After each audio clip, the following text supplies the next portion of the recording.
I almost never have a weekend off, and so I suddenly have this weekend off, and it's like, oh shit, like I know people are gonna be doing social things this weekend, and this is like a social thing that people do. Fuck, I don't want to do this. But also, I shouldn't always be not only by myself, but like in my own head. Yeah, it's just healthy sometimes. Yeah. Like, as somebody who's at the opposite end of the spectrum, as somebody who has had too many social obligations in the past couple of months, I am dying to, like, have just a weekend alone to myself where I don't have to do anything for anyone. Oh, and I genuinely love being by myself. It's just that sometimes I think, maybe being by myself makes me feel lonely. And I think about that like, maybe being alone contributes to my loneliness, says Tony Robusto. Yeah, weird how that works out. This isn't going Ace in detective the work. Speaking of detectives. That's good! Boom. I enjoyed that.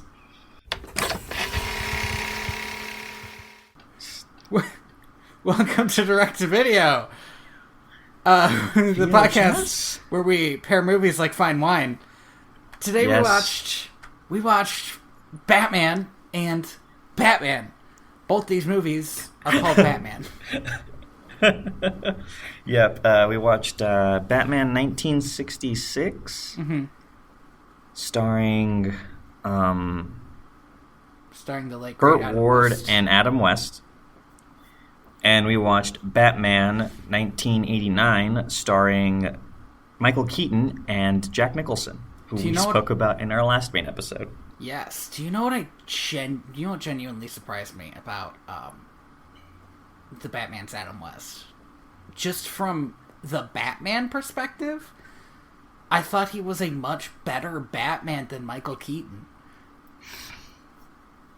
Like, we can get into it, but I thought he, like, acted Batman better. Even though his version of Batman is so goofy and over the top. I have mixed feelings about both of these movies. I mean, me too. I fucking believe it.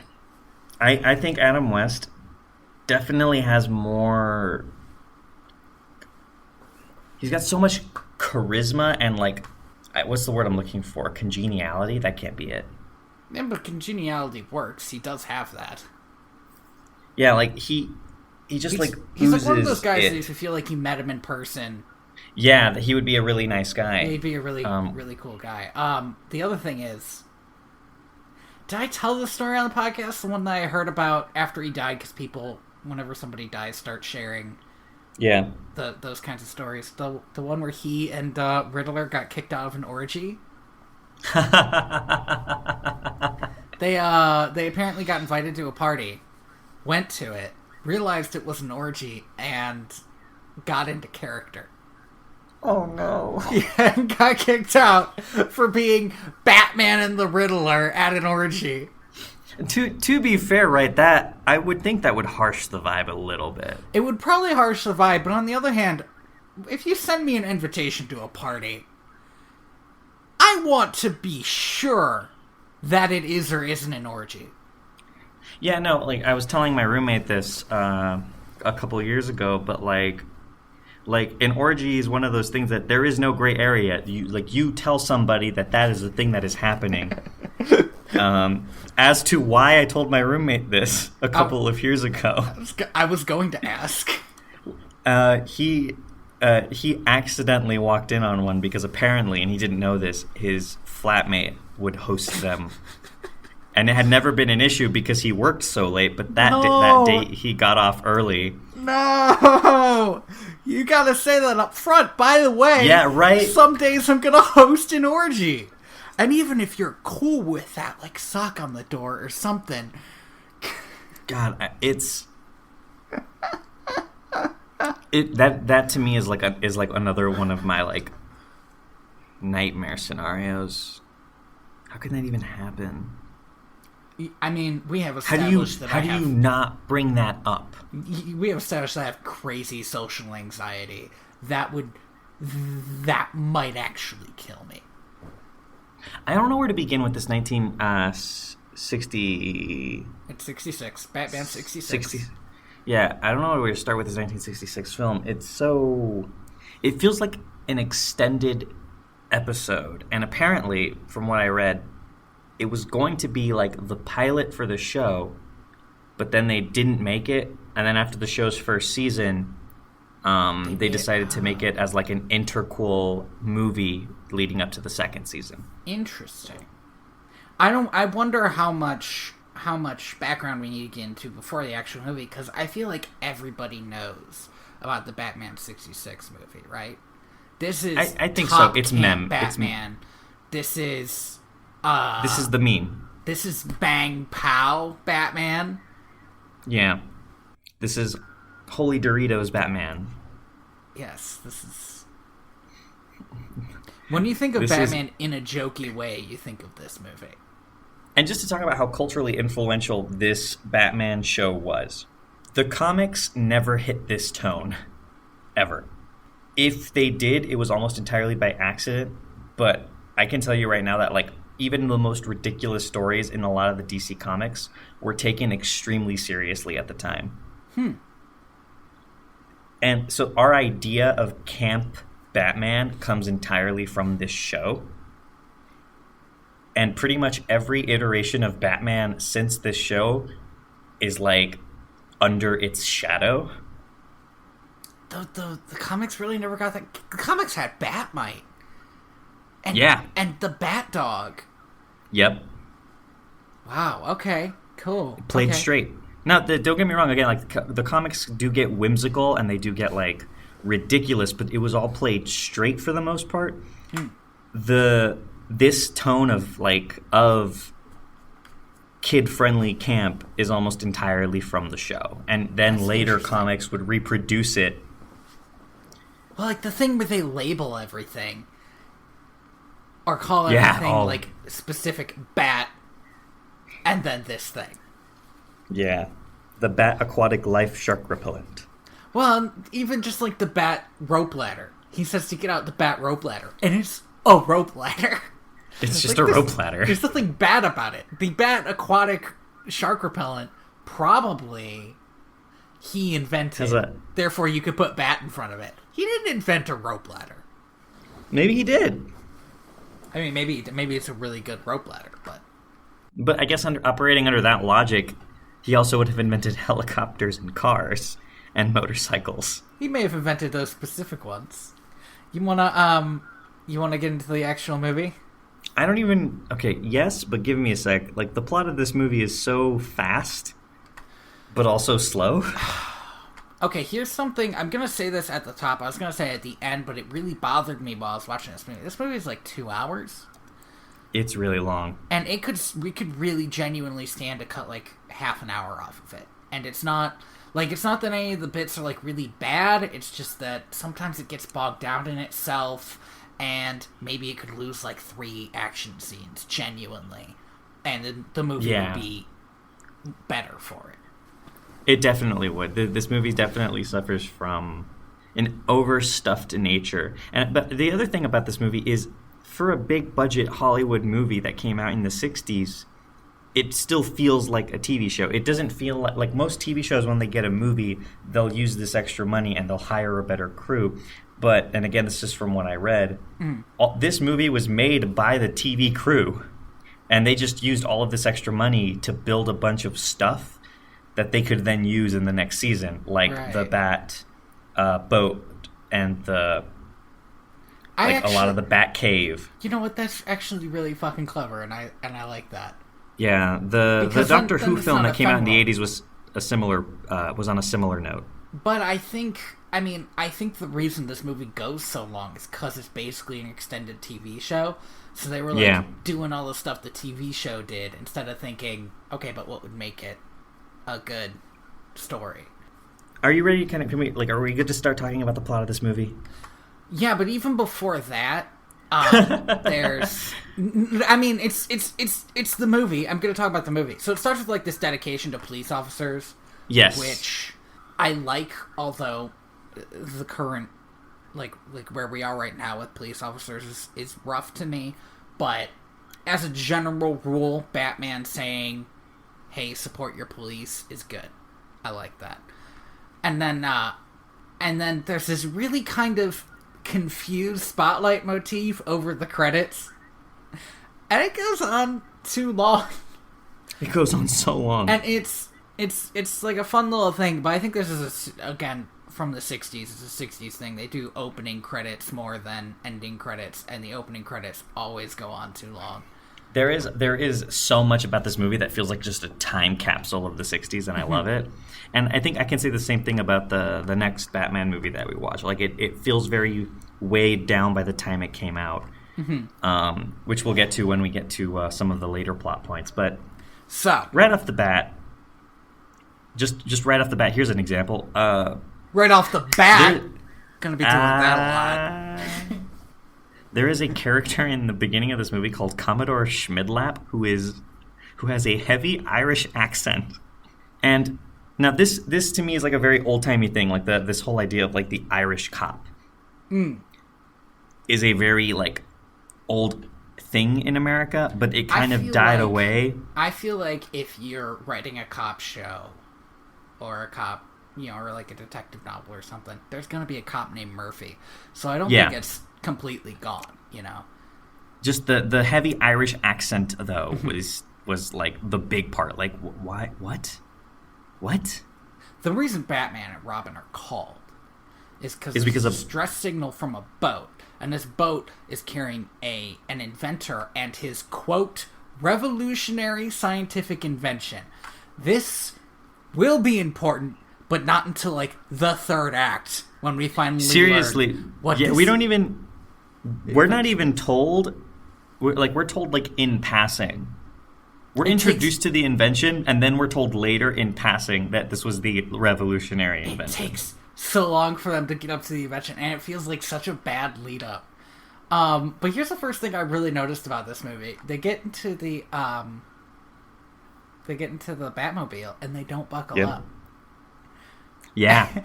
And, like, in 60s. my mind, as soon as they got in, I thought, buckle up, Robin, it's the law. Because that's what this is from. But I guess it's from a season of the TV show. And not from this movie. Yeah, I think I wouldn't be surprised to find out that seatbelt laws changed in the middle of this show. Yeah. Oh my goodness. And they go, here's the great thing to me. They need to get to the Batmobile to get to the Batcopter, because the Batcopter's at the airport. And when I saw that, I thought, oh shit, that makes a lot of sense. Like, right, because, like, you can't just have a helicopter. Batman actually have, like, a Batplane? How can you possibly keep where you keep a Batplane secret? That's impossible. Do you know what you do? You keep it at the airport, and... Because Batman... here's the thing about this one. Batman is not only buds with the police, but he's, like, deputized. Yeah, like, he's a fully functioning police officer for all intents and purposes. Right. And I saw that, and I thought, this is actually the most logical way for Batman to operate. Because that's the thing, he cannot have a Batcopter and be secret. It's not possible. He needs to have, like, so many people in on the secret. And so he just has, like, basically the cops say, we're just not going to ask who Batman is. And then they have the helicopter. It makes a certain amount of sense. And I actually like that. They fly over on the helicopter, and there's a bunch of cuts to, like, people looking up and waving or saluting. Oh my god, that to me was really weird. Having this dedication to all of these people, like, saluting and being awed by Batman is such a... on the nose. It's a little rough. Like, get it? Because we should respect the people who are enforcing the law. Like, fuck you. I'll respect who I want. It was a different time. I know. So they go to intercept this yacht, and as Batman is about to land on it, on the using the bat rope ladder. The bat rope ladder. the yacht disappears, and he's dunked into the water where he is beset upon by a shark. Here's the thing. And after this shark and the situation that necessitated the shark is hilarious. Yes, it's great. Goofiest shark. So Batman, Robin, in a fit of the most unsafe thing you can do in a helicopter, leaves it unmanned to hand Batman some bat shark repellent, which Batman sprays onto the shark, and then the shark falls into the water and explodes. Now, and I'm so glad. I thought. Let me be clear. And I think Tony was about to say this. I thought that was because of the bat shark repellent. I thought that they weren't going to talk about why the shark exploded. But later in an interview, they point out that the shark was set to explode. Yes. And Batman and Robin actually get mad that, like, these villains are so nefarious that they exploded a shark just to get to them. And it's kind of sweet. On the other hand, I feel like if a shark's on your leg, on Batman's leg, you don't need to set it to explode. You can just eat his leg. The next scene has one of... I think the scene has at some point like become kind of mimetic, but there is a scene the next scene in which they're talking to Commissioner Gordon and Commodore Schmidt-Lapp, and they basically from their ass deduce that the Joker, the Penguin, the Riddler, and Catwoman have all teamed up. There's so many scenes where they deduce a whole bunch of bullshit out of nowhere, and it's the funniest thing. But there are the sea, Catwoman. They do that. I'm trying to remember. There was a later one. What's dangerous and lives in a tree? A sparrow with a machine gun. A sparrow with a machine gun. What? What? I mean, yes. But what? So these villains, they all get like quick summaries. Like they're worried about the one person in the audience who doesn't know who Catwoman is. Yeah, right. Like, and I found that really entertaining too. So this is very interesting, and I will say this is that the Joker and the Penguin were pretty popular supervillains, but the Riddler was not until the TV show. He was kind of a throwaway villain until the TV show. The TV show really is what made him what he is, from the domino mask to the question mark jumpsuit to the suit. You know, that makes a lot of sense, because for a long time when the Batman comics started getting darker, they weren't doing anything with the Riddler. And so the Riddler was, like, weird in this sort of limbo as kind of still being a goofy character when, you know, the Joker was offing people and stuff. Yeah. There's actually a really good Neil Gaiman comic about that, where, God, I can't remember what it was, but basically there was this crew who wanted to, like, interview villains to see... To like get their side of the story, and the only villain, the only like A-list villain they could find was the Riddler, but at this point he was kind of like B or C list, and so it's sort of like a love letter to like the Batman 60s version of the Riddler, and he's talking about how, you know, you never see King Tut anymore. What happened to him? Like, oh man, that's right. When did the Joker start killing people? This used to be fun. And I thought that was like an interesting take on the character. But we're getting a little bit off track. But I think that's the other thing. Batman 66 really embraced these bullshit characters. Yeah, and that's the thing, right? Even though the Batman comics never quite hit this level of ridiculous, like, of lighthearted camp. Mm-hmm. There was levity in those old comics. There was a sense of like yeah, we're playing it straight, but also this is for kids, so we can't make it grim. Mm-hmm. Like there has to be an element of fun in these stories so that kids can play pretend with it. Yeah, and I was gonna say, and I don't know, I didn't grow up with comics, and even if I did, I think I was born well after the grim dark comics boom of the '80s, so I don't know what it was that caused this shift to happen, but I definitely don't like it. Yeah, it's a conversation for like another podcast. We got a comics expert up here talking about why comics started getting wacky or stopped being wacky. Yeah, stopped being wacky and started getting wacky. Yes. The point is, we find out that one of the interviewers at this press conference was Catwoman in disguise. Miss Kitka. Which is weird, because she's Russian, so nobody will trust her in 60s America. And she uses disguise to get into a press conference, which means she got information, like, at most 12 hours ahead of schedule.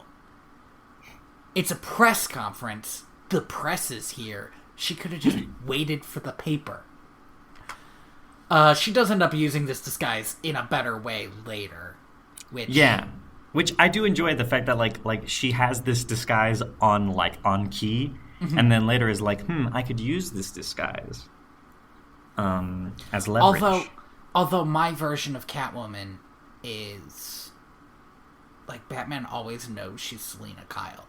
Like, I don't know how the 60s show was, but in what I had assumed was the pretty much accepted canon, there's this sort of will they won't they between Catwoman and Batman, and when she's caught, she goes to jail, and hey, look, it's Selina Kyle, and so now he knows who she is and what she looks like. But they didn't. Yeah. I don't know. Maybe the canon's different in this version. Oh, whoops. So then, are you okay? Forgot to set my phone on silent. Oh, come on, Andy. Shit, I'm so professional. So after this interview, I gotta blow my nose. This is gonna be gross.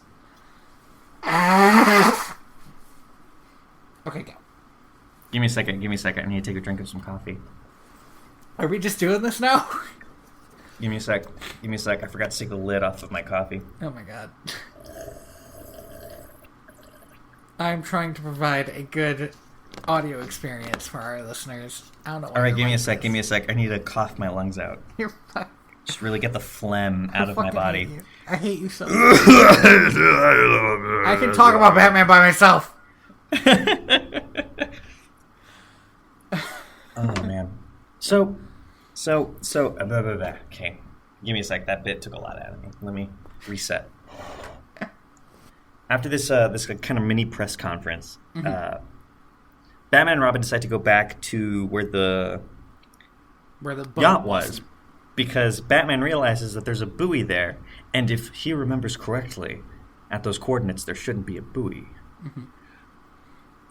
Prepare for my best Adam West impressions, by the way, you guys. Like, this is my time to shine. It was pretty good. And it sounded a little Captain Kirky, but that was that era of acting, I think, for television. There's actually a lot of like bleed over that I didn't realize between those two voices. Where were we at? They were going back to check out the buoy, and they are beset upon by this united. What do they call themselves? United Underworld. Yeah. Here's the thing: when they got to the buoy, I was so confused because I was like, why didn't they just explode the buoy too? But then I got it because the buoy is a ridiculous death trap, and it almost works. It almost worked, but the thing is these super criminals, which is, by the way, a term that I think super comics should use more often. Like, it makes sense. You have superheroes and super criminals, but for some reason, super criminals never stuck to the lingo. Yeah, we say super villains. I prefer super criminals. The thing about super criminals is it does sound like something somebody like Batman would call them. Because they're criminals more than they are villains. You know. Yeah, and some criminals are villainous, but not all villains are criminals. Wow. Getting real in here. So real. And so, it's like how the lot of stuff Lex Luthor did was legal. Yeah, like, it's super illegal. Get it? Because... Sorry. No, it's fine. This is just the jokes that are going to be made on this podcast. I understand. So Batman and Robin have been lured to this buoy, and a super magnet was activated, and now they're stuck to it. And it turns out that the United Underworld has this giant penguin submarine, and they started firing torpedoes at Batman and Robin. And the first two were able to be deactivated by Batman using his radio device, which he was able to use the frequency to cause the torpedoes to detonate prematurely. But then the batteries died. I am 100% certain that's not how torpedoes work. It might be. I don't know a lot about torpedoes. I don't think that's how they do. I don't know how many torpedoes have like actual pressure activated detonation devices because water. I don't know. I could look it up, but I don't think it matters. I was on like a battleship when I was in LA, and like a Navy battleship, and they had these like lists of what the missiles were made of, and it was basically like this part shoots the missile, and at the tip is whatever is gonna blow up. And I think they just smack into stuff, but I don't know, maybe not. I guess who knows? I wouldn't be thrilled about that because I don't know. What if there was a big storm and something got rattled, and then there's explosions down in the ship? Yeah, and that's no good. But I don't know for certain. What I do know for certain is nothing could possibly save Batman and Robin now.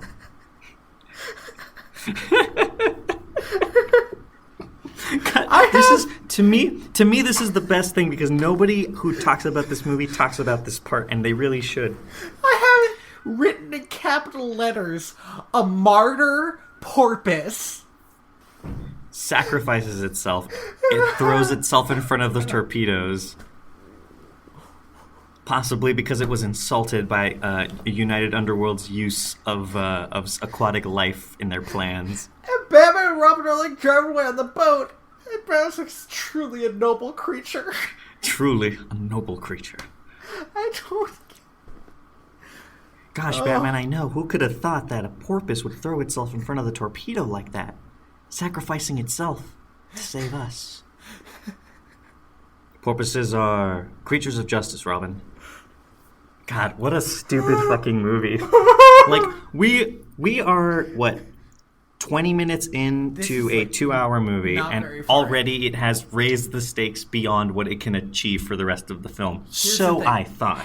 Half of my notes are just from all this bit. Like that, after the martyr porpoise are the other half of my notes. It's just that there was so much that happened in the first act of this movie that was fucking crazy. Oh my goodness! Oh, we didn't really establish this, but let's.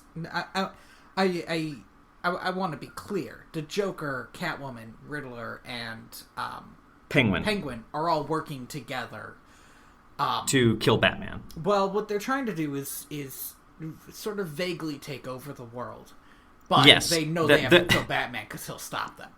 This is, to me, these are the 4 smartest supervillains in the world because they're thinking we want to take over the world, but step number 1 is getting rid of Batman. They're pretty self-aware about it. Like most villains would work on this backwards. And I think that, like, man, these characters are all goofy, but I enjoy their interactions with each other that really do feel like, we have to work together. Like, well, it's like they are friends because they all like have this shared purpose, and they've always had this shared purpose, but not one of them works well with each other. No. So, like, if there were 3 of them, they would have gotten into a big fight and just broken off already. But, like, there's always 2 of them fighting and somebody breaks it up. 3 of them fighting, somebody breaks it up. They have to balance each other, and it's really interesting to me. It's really nice. I also really like that it feels like Catwoman is kind of de facto in charge. It's because the other 3 seem to fight so often. It's weird because, like, they share these roles. The only person who's basically never in charge is the Joker. Yeah, that's something I was going to talk about this later, but yeah, the Joker feels so ancillary. Like he feels like a yes man. That, and he does, and that's so weird, but also, I really like the idea of a Joker who teams up with Penguin because flying umbrellas are hilarious. Like, yeah, that is true. Like he's on this team because every plan everybody else comes up with tickles him so much. Like you guys are operating on a level of ridiculousness that I find it funny. Yeah. I enjoy that as well. That's interesting, having Joker kind of being reactionary like that, and it's not really true to the character of Joker as I understand him, but it's an interesting way to take that character. Especially like in a show that is kind of in its own way aimed at children. To do it in a way that isn't scarring for life, shall we say. Yeah. Which we will talk about later. I have opinions about... It's fine. We're good. Like, I know. We're going to talk about it. We are. Something I do want to bring up. Why does Penguin quack? Do penguins quack? No, they kind of honk. Yeah, like that's what I thought too. I was like, penguins make more of a honking noise, but the penguin, he has like this verbal tick where at the end of every sentence he verbally says the word quack. Yeah. And it bothered me the whole movie. Okay, for no reason other than I know penguins don't make that noise. That's an interesting thing to bother you. But I did actually want to touch on this too. All the villains have these tics. It's very clear to me that what they are doing isn't like, oh, I'm doing this because I'm a supervillain. They're doing this because this is how they are. Like, Catwoman keeps meowing when she's in disguise as somebody who's not supposed to do that. And she keeps like elongating her purrs. Yeah. Like, and the Riddler, I love the way they do the Riddler because it makes it very clear to me that he cannot help but give out these really big clues that like confirm that they're all on a team together, or confirm that they have a nuclear... Well, they don't have a nuclear missile. They have like a pre-nuclear missile, but they have like missiles and shit. And I think that's really interesting because everybody else is like, why aren't you shooting at Batman? He's like, I'm writing a riddle in the sky. Yeah, like, because I'm writing a riddle in the sky. Well, shoot at Batman. and then cut to 2 minutes later. Guys, I think I accidentally shot at Batman. Oh my god, that scene is great, but we can't talk about it yet. They come up with this plan, and it's my favorite plan ever because... Oh, it's so perfect. It's so perfect. I love this. In every Batman movie should have this plan in it. Because the plan is, they need to lure Batman into their death trap. Well, how are they going to do that? They're going to kidnap a big... celebrity. A big person in Gotham. Yeah. And, who's the best person to kidnap? Well, this Wayne guy has these stupid charities. Something I want to mention is something that like is kind of a key point in both this movie and the next movie is that people don't know who Bruce Wayne is. He's just some guy who runs charities in this movie. It seems like they know who Bruce Wayne is better in this movie. The fact that nobody fucking knows who Bruce Wayne is in the next movie pissed me off so much, and we can talk about it then. But like, they're like, who's this Wayne guy? And it's like this big mystery that his parents were murdered. Like, that wasn't front page news. Well, no, but I mean, but here's the thing, right? Is like, what the question that they posed to me. We're not talking about this now, but I'm going to because I know I'm going to forget to talk about it later. The question that it posed to me is that maybe in this universe, the Wayne family wasn't like billionaires. They were just a doctor. And Bruce Wayne, after this event, just dedicated his life to making money to fund this vendetta that he had against crime. Okay, here's the thing. One, I'm pretty sure it says that they were rich and when they look at the paper. But two, way more importantly, then people would know who the fuck Bruce Wayne is. Like, there's never a talk about Wayne Enterprises. Why would they? Why would people know who Bruce Wayne is? Because his name is on the company. Like, they are... Does Wayne Enterprises exist? Because I didn't see it mentioned at all in the movie. That's my issue with it, though. Because it's not mentioned at all in the movie. So how does he have this money? Did he inherit it? Because if he inherited it, then it should be bigger news that his parents were dead. If he made it, then people should know who he is. Because there's this maybe 30-year-old guy, 30-something-year-old guy, who got rich real quick. And that's... also newsworthy. Like, but he didn't get rich real quick. Like, he dedicated his life to it. Maybe he did dedicate his life to it, Andy. But in that case, he probably would have gotten rich at like 19.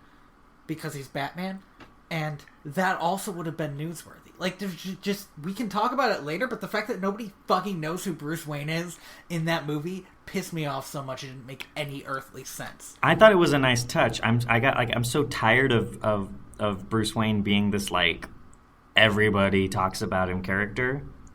I don't need everybody to talk about him. I need, like, off the top of my head, I don't know who owns every company in the area. But if I was a reporter, I fucking should. Not every company in the area, but, like, he should be really easy to look into. But he's not. But that's the thing, right? Is he's not, and that is very interesting because why is this guy so mysterious? Like, this is a question that's being posed to the viewer. We'll talk about it later. We'll talk about it later and my other huge problems with that movie. Mm-hmm. I had a lot of problems with that movie as well, more than this one. It's, like, super misogynistic. That's not the point. God, I know. Oh. It's so rough! Okay, it's not the point. This movie is actually, like, really good to it's just one nice. woman character. Yeah, it's really nice. Like, with the exception, I don't know, there was like a weird date night scene. Well, we're getting to the date because the plan is, the way they have to get Bruce Wayne is this sexy lady. This Soviet journalist. Has to, that's the thing, she's still a Soviet journalist. Has to seduce him, and then they will, I don't know, basically like roofie him and take him out of her apartment. But I love a plan that revolves around kidnapping Bruce Wayne. That is the best plan. Because it's the best plan ever. One, the villains don't realize how incredibly bad a plan that is, or incredibly good a plan that is. And two, it means that Batman can't come save Bruce Wayne, which is always cool. Yes, it is. Oh, and so, you know how in the TV show we both grew up on, Batman would always be captured and nobody ever looked under his mask? Yes. That always bothered me. And this way, you can do that. You know, Batman can be captured and nobody looked under his mask because they don't realize... He's Batman. He's Batman, yeah. So they have this ingenious plan. At the same time, Batman and Robin are kind of aware that the supervillains are plotting something, but they don't know what. Mm-hmm. So when Bruce Wayne... But they assume that this entire plot is to harm Miss Kitka in some way. Yes, because she has a note. a weird, like a riddle death threat or something. So Batman... Bruce could really use some situational awareness because she does keep purring. all the time, constantly. Also, Kitka means cat. Like, just throwing that out there. It doesn't even, not mean cat for a second. It's just, it's so great. Because he makes all these other logical leaps all the time. But he's so blinded by Miss Kitka. By her beauty. And their plan is to have Bruce go out with Miss Kitka. And so they'll be together and he can protect her. Meanwhile, Robin and Alfred are going to keep an eye on Ben. who has a domino mask for this occasion. It's so great. It's so beautiful. Great. But Robin having to watch his dad chase some tail cannot be healthy. He is not okay with it. He feels like this is an invasion of privacy, even for justice. And well, the other thing is, even if it wasn't, just it's just gross. Anyway, they So, I have this note here that just says, Alfred's nasty. He is. Because he doesn't care. Robin's like, maybe we should turn off the sound. And Alfred's like, oh, I don't mind. Like, Alfred. Alfred. You horn dog. So, basically, Robin eventually does turn off the audio-visual feed. Yeah, because, they're back at her house now, and it's like, I don't know, man, I don't want to watch my dad with this chick, and you know what, I get it. And again, Alfred, makes him turn it on again later. But in between... Oh, it can't be helped, Mr. Robin. Yes. It can be helped. But in between, Batman and Miss Kitka are kidnapped by the Joker, Penguin, Riddler, and their various thugs. Pirate thugs. Bruce Wayne does not, for a second, pretend he's not Batman. He immediately goes on the offensive. Yeah, he's like, I'm gonna punch out each and every one of these guys. It takes like 4 dudes to take him down. But they get him, and they get... And he ends up... Tied up. Bamboozled. So they take him back to their secret hideout, and their plan is that with Bruce Wayne there, Batman will show up to save him. He'll unknowingly step on a spring that will launch him out into the sea into the arms of an exploding octopus. Mm-hmm. The perfect plan. Except for one fact, which we've touched upon, and that's that Bruce Wayne is Batman. And this other thing that happens, which is like, I think a random thug accidentally steps on the thing and gets gets launched. He gets chucked. I guess that guy's just dead and exploded now. I love that they dedicate like an entire scene. Like it cuts to him flying through the air, it cuts to him landing in the water and then exploding. And for a second I thought, did fucking Batman just die? And then it cuts back and he's still fighting. And I was like, oh, okay, I guess that was just some random dude. Yes. So there's an interesting scene with Bruce Wayne and Miss Kitka, and then Miss Kitka goes back to being Catwoman. And I cannot exactly remember how Bruce... Well, there's a point where one of the supervillains mentions, like, oh, it's been so long. Batman should have been here by now. Yeah. Like they know what his timetable is. And yeah, well, exactly. Like, you know, they had the riddle. They everything was set up for them to fight Batman. And I can't remember. I don't have it in my notes. How he actually got out? Oh, I do. He when he was talking to Miss Kitka, he mentioned that he had a secret button on his left elbow that he could use to escape. Yeah, and he's like, "Oh, all rich people have this." And then when he gets back, they try to get it off of him, and he's like, "Aha! I knew you'd be listening in, you scoundrels!" And then starts beating the hell out of them. Okay. And escapes. Yes, and escapes. And then then the villains have to step up their game because they still haven't gotten Batman yet. So they finally pull out this invention.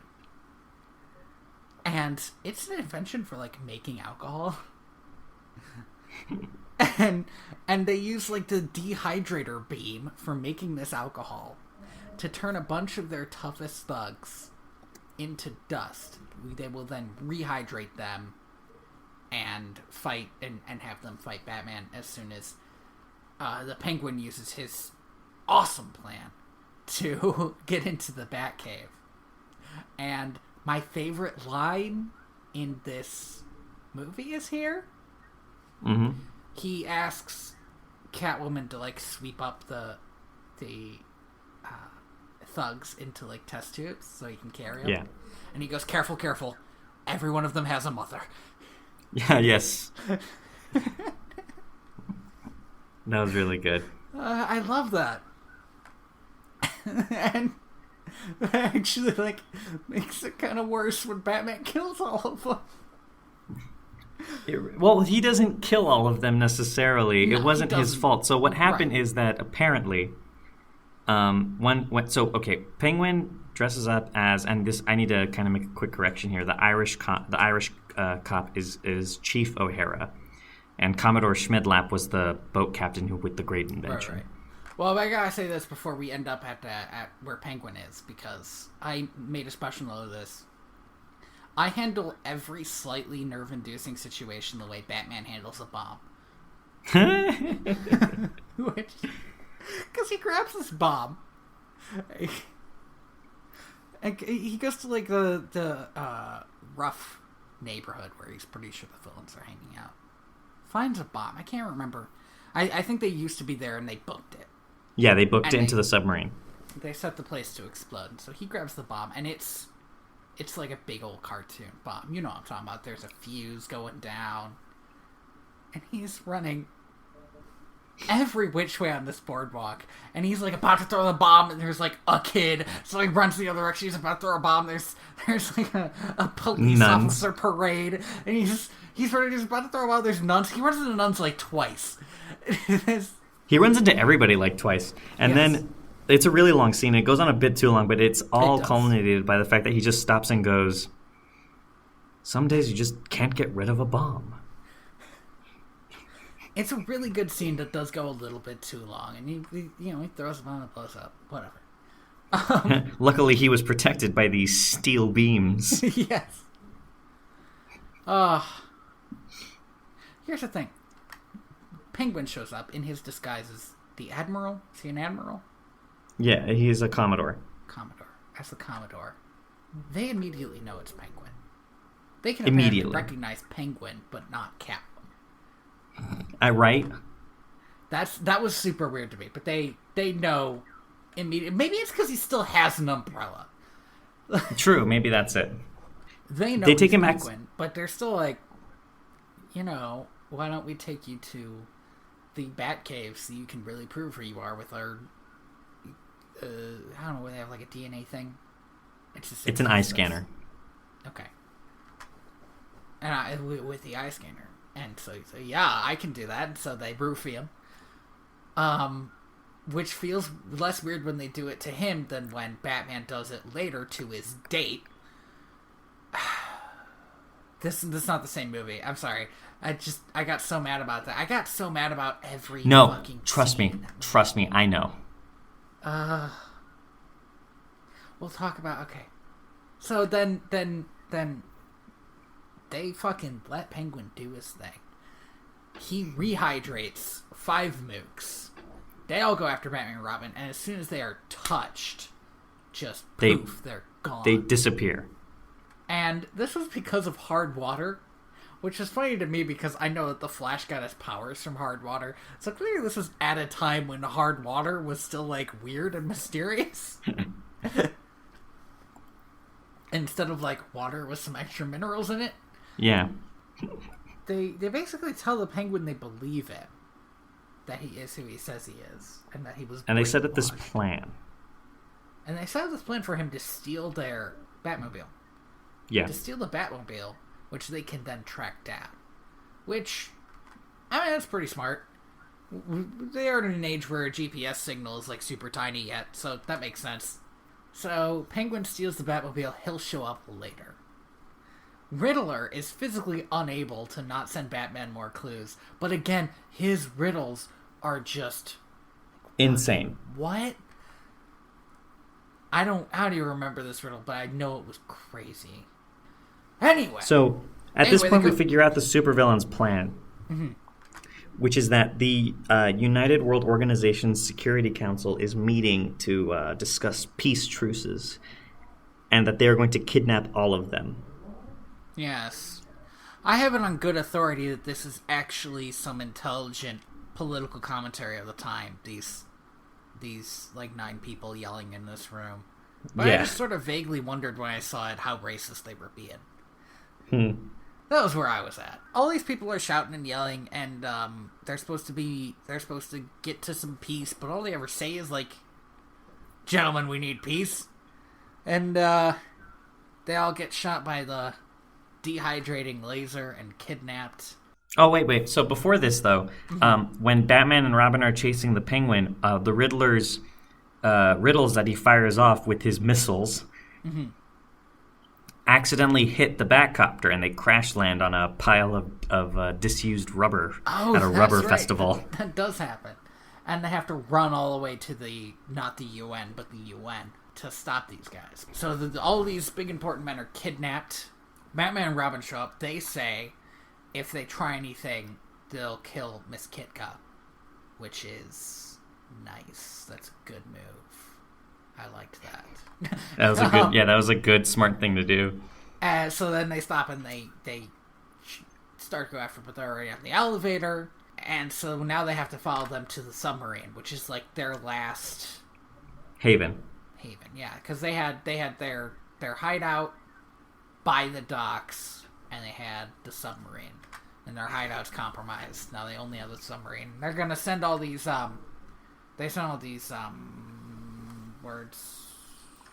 ransom messages. I guess not notes. Probably they do send notes, don't they? They send notes with some kind of bird that Penguin provides, so that all the money can be flown to them. Yep, and they stress to the Riddler to just write normal notes this time. Yes. So they do that, and so now the whole world is watching Gotham because all these leaders have been Kidnapped. So Batman and Robin go and they come up with this ingenious idea to get the submarine to surface, and it is by firing charges at it. Here's the thing. I mean, that's not a bad idea, but no, their thought was, well, we can't hurt the people in the submarine. Why don't we shoot the submarine? And I mean, it kind of works, but they were pretty close to fucking up all that sand. Yeah, seriously. Cue the longest fist fight I have seen in any movie. Here's the thing, though. 90 minutes into this movie, and we get our first pow. Right? It took a long time. And people are being knocked off of the submarine and climbing back onto the submarine. And being knocked back off the submarine. Everybody gets like a one-on-one with either Batman or Robin. And then everybody's in the water. Yes. Including the cat. Including the cat. But not the cat. Because Batman specifically tosses the cat into a raft. We forgot to mention this cat that, like, maybe has superpowers too. Maybe, I don't, like, Catwoman tells it to sniff out the weak point of a door at one point, and it does. And it does, and, like, she keeps, like, threatening people with it, like, this cat is gonna kill them. And yeah, they act like maybe it will. So, I don't know. But Batman ends up with the cat and, like, throws on a life raft, like, I gotta get this cat out of here. Because Batman cares about innocent animals. And I appreciate that in my superheroes. Yeah, seriously. So then we get our first pow, and this whole big fight scene, which it's really big. It must have been very expensive. It must have been very expensive. It is too long, but on the other hand, it also feels... I know this is such a goofy movie, but it feels like one of the most real fight scenes I've seen in a movie. There's all this stumbling and falling over stuff, and like some stuff is obviously faked. We're like, oh, he's supposed to fall into the water, and he like jumps into the water. Yeah, but it still felt like compelling, despite the fact that it was obviously like a 60s movie where like punches were obviously not connecting. And you know what? I think that actually might be part of it, because now we have ways of making it look like punches connect, even though they haven't. And I think the fact that there's even just this follow-through of, like, yeah, the punch didn't connect, but it looked like a real punch, actually makes it feel a little bit more visceral. Grounded. Yeah, a little more real. And so there's this fight scene that's, like 15 minutes. It's really long. It's a really long fight scene. And at the end of it, they find out. They find out that Catwoman is Miss Kitka when they chase her back into the, submarine, and there's this genuinely shocking. Here's the thing, until I watched the Michael Keaton version, I did not think, oh, this is like a really good Batman being sad about a woman thing, but it like super was. It super was, and also I kind of realized at this point, like, oh wow, like Adam West is a really good actor. And they really didn't let him act in a lot of this movie, but this over the topness, he could also do like subtle face and voice. And that's the great thing about this scene where Batman has to be subtle about how sad he is that Miss Kitka is Catwoman, because she doesn't know that Batman ever knew Miss Kitka. Yeah, you know, and that was great. And looking back at it, I didn't appreciate it when I first watched it, but looking back at it, that was a really good... It's a good moment. Yeah. But then the kidnap man dooms 9 world leaders. He's like, oh, are we at party? She knocks over the thing. The sand goes everywhere. And we cut to Batman and Robin in the Batcave, desperately trying to separate these men. Robin may suggest that some races are better than others. Yes. He makes this idea that maybe him and Batman can improve these world leaders and make them better people, and Batman immediately is like, no, we're fuck off with that shit. That. Do you remember what happened to those supervillains who accidentally popped out of existence, Robin? We don't want to do that. We'll have murder and blood on our hands. Yeah, and actually, Batman does make it clear those guys are dead. They'll never come back. They died. And it's interesting because I kind of didn't expect those kind of stakes to be in this movie. Like, I knew the whole time that none of the big characters were going to die, but I was genuinely surprised that little characters were dying. Batman doesn't kill anyone in these movies. In this movie. I know you did say these movies, which isn't true. Yeah, this movie specifically. And that is very important to me. Like, all of the mooks that die, like, that is not Batman's fault. Batman could not have known that touching these villains would pop them out of existence. Batman could not know that by, like, dodging this one villain's punch and having him step onto this, like, present, that it would launch him into the arms of an exploding octopus. Exactly, yeah. And he does feel genuinely bad about the mooks that disappeared out of existence. Like, that's another moment of, like, interesting, subtle acting between Adam West and Burt Ward. Yeah, and the funny thing is, it's like their emotions are subtle about it, but they're not subtle about, like, what happened, because that's, again, you're right, it's targeted towards kids, so they have to be upfront about everything, you know? They have to be, I don't want to say exactly two-dimensional, but transparent about everything. I want to say earnest. They want to be earnest. Yes. So they get these world leaders back. Here's the thing, though. I understand Batman's super good at a lot of stuff. I'm not sure he's the best person to literally be sorting sand. Right. The idea, right, in this universe is that Batman is not only world's greatest detective, he's world's greatest everything. Everything. Yeah, he's doing everything. And I believe it in this universe where, like, everybody else seems so, not incompetent, but just so caught up in themselves. I believe that was actually, especially when they talked to, like, the president, that was part of the political message of this movie, is that, like, all these leaders are too caught up in themselves, and really it should be about helping people. So Batman fucks up. Well, we don't know that yet. So Batman believes he has successfully separated the powder, but they won't know until they rehydrate all of these men. So they go back to the Security Council building and they connect a hose to a pipe and turn on the faucet. And they do it like, they do it so reverently, and it's a garden hose. It's literally a garden hose painted gray. It was so funny to me. So they wait. And they wait. And the Security Council's back, and everything looks like it went well. Batman and Robin have saved the day again. Now hold those applause, Andy. Oh, what? Sorry, I didn't know. Because the Security Council are all speaking in different languages than their normal tongues. So, yep, that's Batman right. And Robin, look at this. Everybody is watching it stunned. By the way, the Security Council does not realize that they have been dehydrated and rehydrated, or that there are like 15 other people in the room now. Yeah, they're just dedicated to peace at all costs. Everybody's watching this, like, in stunned silence, and Batman basically chalks it up as a win. It's like, you know what, Robin, maybe this is actually good for the world. Good for the world. And then, like, sneaks out the window. Yep, they both just climb out the window and go home. And that's it. That's the movie. That's it. That's the whole thing. And this movie was a fun movie. There was a lot of stuff that I really liked about it. It was way too long. It is way too long. That being said, I want to say that this is the second best Batman movie I've ever seen. Definitely the best live action one. So is your best Batman movie Lego Batman?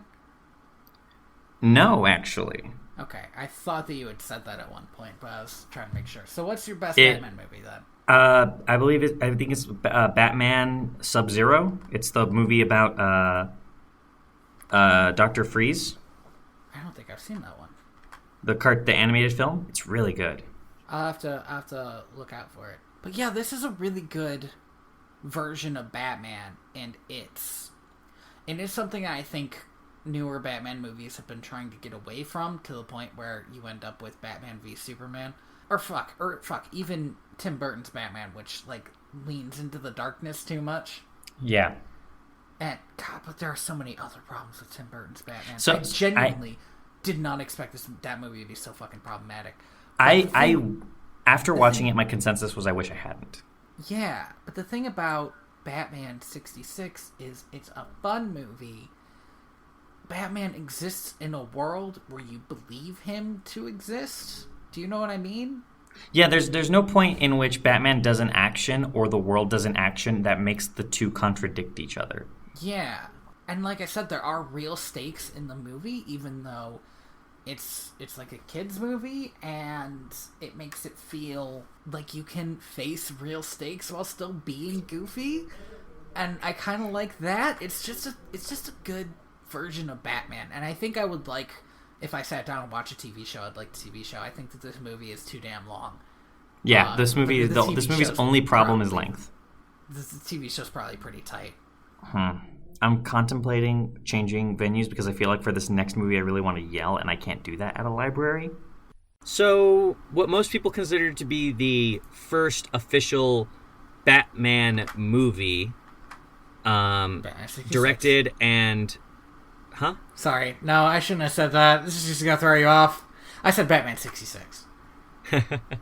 God, I wish. But what's most... Oh, God, you threw off my whole vibe, I man. know, I'm sorry. Like, I was in a place. I know. I was there. It's gone. Let me start over. I understand what I did.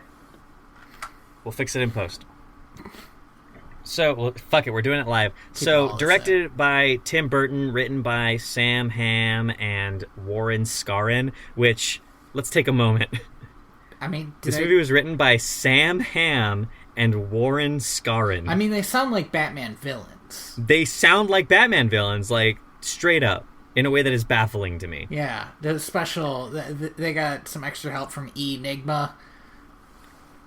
Yeah, it's... I don't know who else has goofy names like that, actually. Right? Peter Parker. But anyway.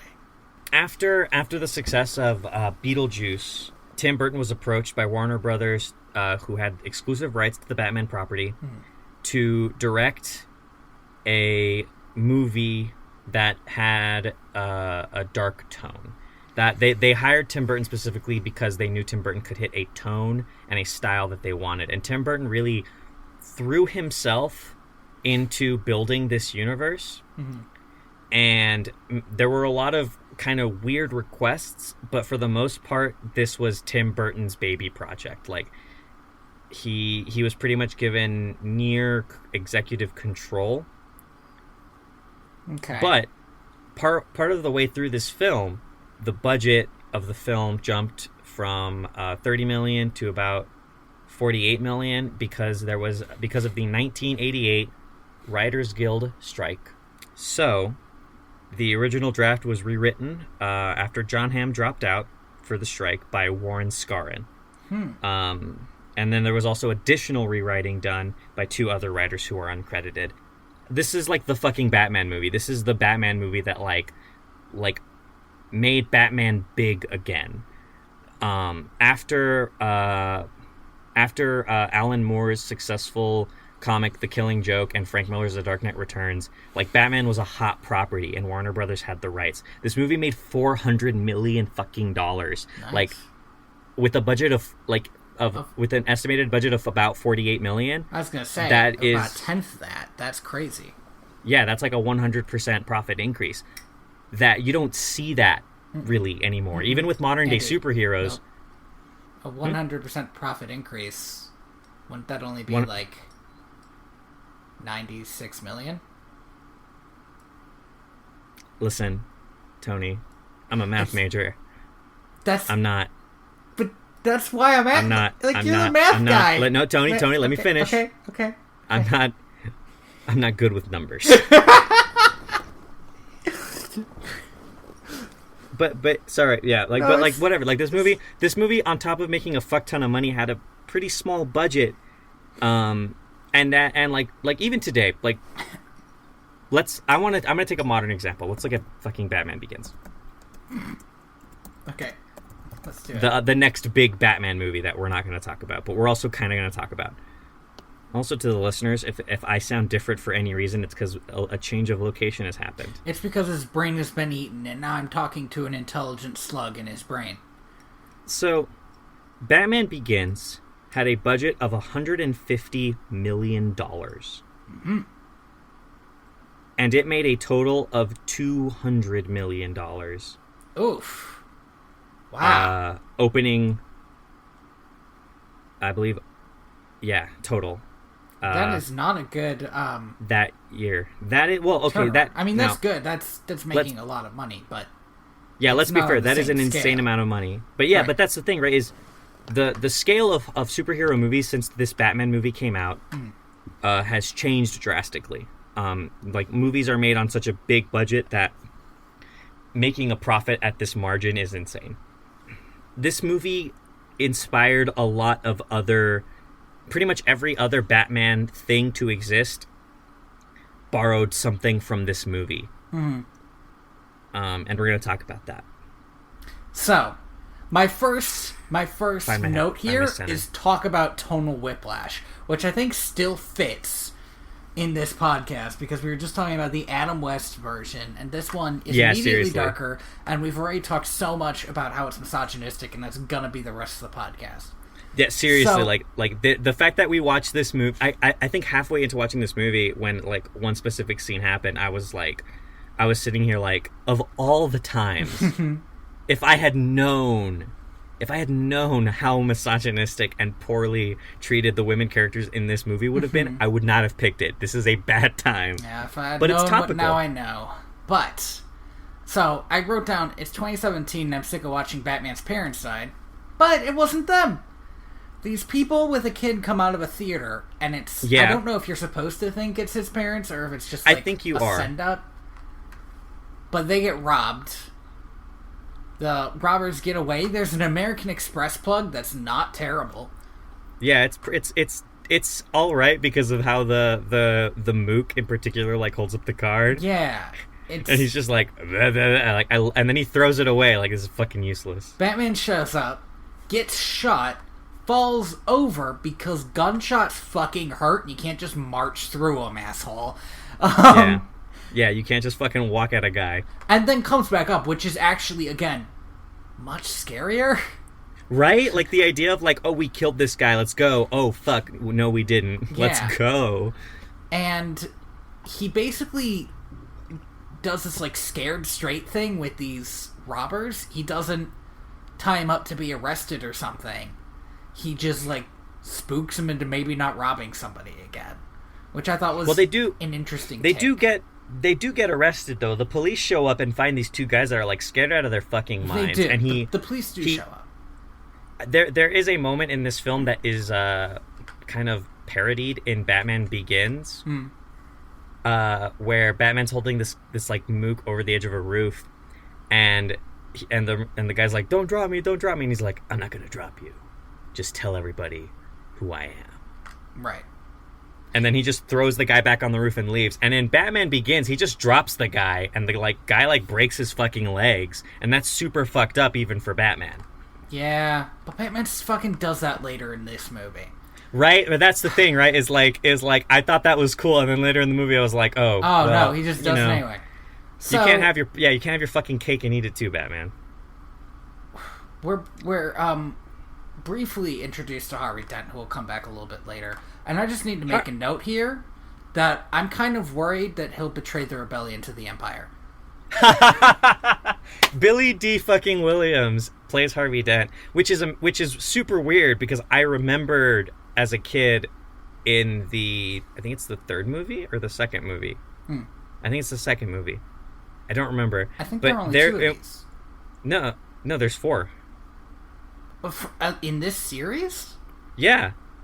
Okay, alright. You got Batman, Batman Returns, Batman and Robin. I didn't realize that was supposed to be the same. Batman Forever. Now, two of them were directed by Tim Burton, and the other two were directed by the other guy. Well, but Batman isn't Batman and Robin George Clooney? Yeah, Batman and Robin is George Clooney. Batman Forever is Val Kilmer. Okay, so they changed Batman's, but they're still supposed to be part of this series. Yes, that's exactly it. So That's they weird, changed because directors and tone. I've seen parts of Batman and Robin. It does not match up with this. Yeah, so if you watch Batman Returns, which we talked about, like Tim Burton basically made a Batman horror movie. Yeah. And then in Batman Forever, when they brought on the new director, they kind of started turning back. They turned the dial back toward camp. Yeah. In a way that actually is kind of nice. And then in Batman and Robin, they like turn it to camp to the point where it feels excessive even for the 60s. Yeah, it's pretty rough. Movie. Okay. You're talking about so Billy D. Williams is in this fucking movie. But here's the crazy thing is I know for a fact in a later movie that Harvey Dent, the Two-Face, is played by the white guy from Men in Black, the old white guy. Oh, okay. So at some point Billy D. Williams becomes the old white guy from Men in Black. Yeah, probably. I remember it being a big deal. I think Billy D. was Two-Face in the Lego movie. Yes, he was. Yeah. And like Two-Face in the Lego movie is black. And I remember it being kind of a big deal that like I guess he was always supposed to play Two-Face, and then all this weird director shifting happened, and he just didn't. Because of course he's supposed to play Two-Face. You don't keep Harvey Dent as Harvey Dent. That doesn't make sense. I really do like the fact that like I really wish they could have had an established Harvey Dent in Batman Begins to have in the second movie. That would have made the second movie much more effective. And that's like another thing, right, that this movie does that is echoed in Christopher Nolan's Batman series is like the setup for Batman's relationship with the police. That he's operating outside the law, and for a long time in this movie Harvey Dent and the mayor deny his existence completely. Which sort of brings me to the next scene where we meet not Bullock. I thought it was Bullock because Bullock is the Batman cop that I know, and this guy, as I looked him up, he's not a character in anything else. So I think he's based on Bullock, but they wanted to be able to kill him. Yeah. And here's the thing: I like this guy. I was like, Grissom? Huh? No, I don't think so. I think he had a shorter name. Grissom? Doesn't matter. It simply doesn't matter. He survives like 15 minutes. So this guy, he's on the pay for the big mobster guy whose name I also can't remember. Grissom is the mobster guy, and the guy that dies, I think, is Lieutenant Eckhart. Yeah, Eckhart. That's him. Not Bullock, but he's Bullock. If you have seen the cartoon same guy. Or read any of the comics, it's Bullock. He's the corrupt cop that works directly under Commissioner Gordon. Right. And yeah, I think what it was is that Bullock was eventually rewritten to be like fumbling instead of corrupt, and then they didn't want that. So this guy, he's on the take, and he's gonna he'll come up later. He has this big conversation with Jack Nicholson, Jack Napier. That's not confusing. Wait, we're just gonna call him Jack Nicholson because is his name Jack in the? Yeah. Oh my gosh, it is. Yeah, it's crazy. His name's Jack Napier. So he has this big conversation with Jack Nicholson, and he makes it clear that like he doesn't think this guy's climbing the ladder, and this guy thinks that he is climbing the ladder.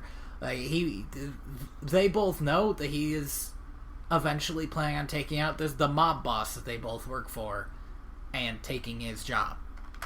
Yeah, that's sort of where we start with that. So then we cut to a reporter at some newspaper. I don't think the newspaper's ever named. I don't know. Gotham Gazette. I think it's just like the Gotham Times or something. Whatever.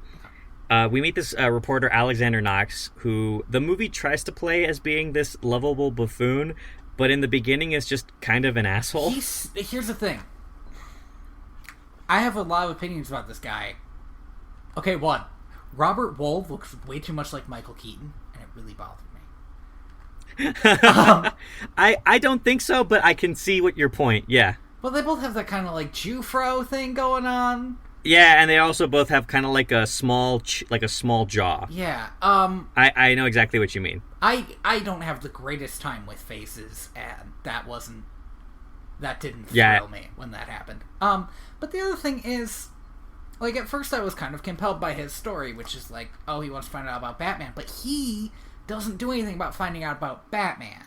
This is told from Vicky Vale's point of view. She finds out about Batman, and his sole purpose is to sort of like remind Vicky that she has a job. He doesn't need to be in this movie. Not even that, but like sometimes his sole purpose is to just remind the audience that Vicky Vale is a woman doing a man's job. And that kind of sucks. That kind of sucks.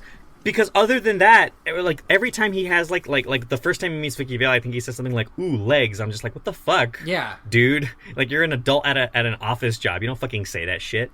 But here's the thing about him is he really nailed it to me that this whole movie, even though it's from the point of view of Vicky Vale, every part of her life is symbolized by the men who by the look shitty at her men and want something from her. Each of them wants something specific from her, and she never tries to get away from that. It's about like picking who gets what they want from her, and it's disgusting. It's straight up gross. It's straight up gross, and it taints the whole fucking movie. Yeah. Now, well, it's like Bruce Wayne wants to get with her, right? Alfred wants her to sort of normalize Bruce. The Joker also wants to get with her for reasons that are unknown. He seems to think she's super hot, but she like looks like every other woman. I don't want to downplay that this woman is beautiful. She's an actress and she's talented and all this junk. And Vicky Vale is like an interesting character in other media. But like Joker like looks at her and is like, oh yeah, she's straightened up. I'm gonna bone Vicky Vale. And I didn't get that. Like, how do you just look at a picture of a woman and be like, yeah, this is my new conquest? That was weird. And then this reporter dude just wants her to take pictures of his story, which he doesn't end up writing. Like, she does all the legwork. And if there was like a scene where, okay, because when they're both just looking around Wayne Manor, they actually have this rapport. Yeah, like a good chemistry is set up between these two characters where they're both like making fun of how like overly ostentatious Bruce Wayne's mansion is. But then that's never revisited. Not only that, but Vicky Vale's character changes after that moment when she meets Bruce Wayne. Yeah, and well, it's set up like these two are supposed to be partners, and so there's this like shift between like her caring about her partner, her caring about Bruce Wayne, except it never really feels like they're partners. They've known each other for like a day. Yeah, this movie has a serious like time problem of like how much time is passing because it feels like the plot of this movie takes place over like a week. Yeah. But I would love if like there was a scene where this reporter guy was like in trouble and called Vicky. Right? That would make his whole character mean more to me. There's a similar problem in the later Batman movies with another smaller character who's friends with Batman's not reporter girlfriend. Okay. Or lawyer girlfriend. Who is just off camera, and then his death is like mentioned in a sentence later, and then he's ignored. But at the beginning of the movie, they set him up to be like a possible love interest. They fucking do that in this movie. They do something similar in this movie that fucking pisses me off, and we'll get to it. One thing I do like about this movie is how fucking long it takes for them to finally say, so Batman is Bruce Wayne. Yes. I really like that because I like that a lot. I like that there's this whole mystery about who Batman is, and you're like halfway through the movie before we get like a Batman scene. Yeah, or before we get before we get halfway through the movie before Batman says anything, like really like concrete, other than just I'm Batman. I'm Batman. That was a really bad. Like that was like an old person. I'm Alfred as Batman. You think he's done that? He's definitely done that. Oh gosh, we know he's done that. We've both watched the animated series. I forget that episode. It doesn't matter. I remember how in Static Shock he told. I can't remember. Static. I can't remember his real name. He told Static that he was Batman. He's like, no. And then he does that again to Barbara Gordon. And she's like, no. He said, why does that never work? What is it about me that tells people I'm not Batman? Well, maybe it's because you're old and not buff. I guess you found our secret. I am Batman. God, I would have loved who's the actor who plays Alfred in this? Michael Gough. If he had said that, I don't know if it's pronounced Michael Gough or Michael Go. I like Michael Go because it sounds like an order. Yeah, Michael Go. As Michael Go, who plays Alfred in this movie, had he at some point said, "I'm Batman," it would have been amazing. Because he is so old. Like, even compared to all of the other Alfreds, like this actor is visibly like a bit too old to still be somebody's butler. So there's this party. Vicky Vale meets Bruce Wayne. There's this, again, everything interesting that might happen with Vicky Vale's partner kind of doesn't. Where he like makes this joke to Bruce Wayne about, hey, give me a grant. And Bruce Wayne says to Alfred, give him a grant. And again, never comes up. It never comes up, right? Like it would be really great if like there was a scene where you could at least see him like be kind of just like I can work. I can do my job now. Yeah. So I don't have to worry about my next paycheck. I thought he was going to investigate Batman better now, and he just disappears. He's just gone for most of the movie. He only shows up to remind Vicky Vale to do her job that he's not doing, and that she's a woman in a man's field, and it sucks. He also does one other thing. That's right, at the end of the movie in the climax, right? No. I mean, yes, but I was going to say the other thing he does whenever he sees Vicky Vale is tells her to break up with Bruce Wayne and get with him. Oh, yeah, that's right. And this is all, it's veiled, but not veiled enough. It's gross. Yeah, it could have been played a lot more as a we're friends thing if these two got a chance to actually be friends in this fucking movie. Yeah, it's just that they don't. There's no time. There's for all of the time this movie wastes. It's because they could have spent it like with more character establishing moments, because the movie has some pretty genuinely good character moments. Oh, it does, yeah. But it's nowhere near enough, and they're balanced. They're like unbalanced by all of this crazy bullshit. Basically, Vicky Vale is putting up with sexual harassment 24/7. All the time. Get that out of the way. Vicky Vale is never not being sexually harassed in this movie. It is insane. It's really bad. It's awful. Fuck this movie. And like, if just the Joker did it, I would kind of get it. Like, ooh, he's the bad guy. Right? Yeah. Look what he's doing to this woman. But her friend does it. Her Batman boyfriend does it. Fucking Batman. Come on. Anyway, so there's a. I'm gonna jump ahead to the. No, before you do, let me quickly set up like the plot of this movie. So the plot of this movie is that Gotham City is about to have its bicentennial festival. The mayor wants the new district attorney Harvey Dent and the police commissioner Gordon to get the crime down enough that people feel safe coming to this festival. He feels that if they can get this festival to go off without a hitch, then like businesses will come back to Gotham City, right? Like this is his big chance as mayor to do something good. Right. But it also feels like maybe he's being like maybe he's actually in this more for the money, but at the end of the day he's trying to do something good even if it's for the wrong intentions. Right. Now, the counterpoint to all of this is the city's criminals are all being run by this series of mob bosses who are headed by Grissom, who's this old man, and under him is a lieutenant called Jack Napier. Keep an eye on him. He's going places. Not college, but places. Right. He's wearing, let me tell you about this Napier guy. One, he's boning Grissom's, wife, girlfriend, yeah, whatever. Two, daughter. No, mistress.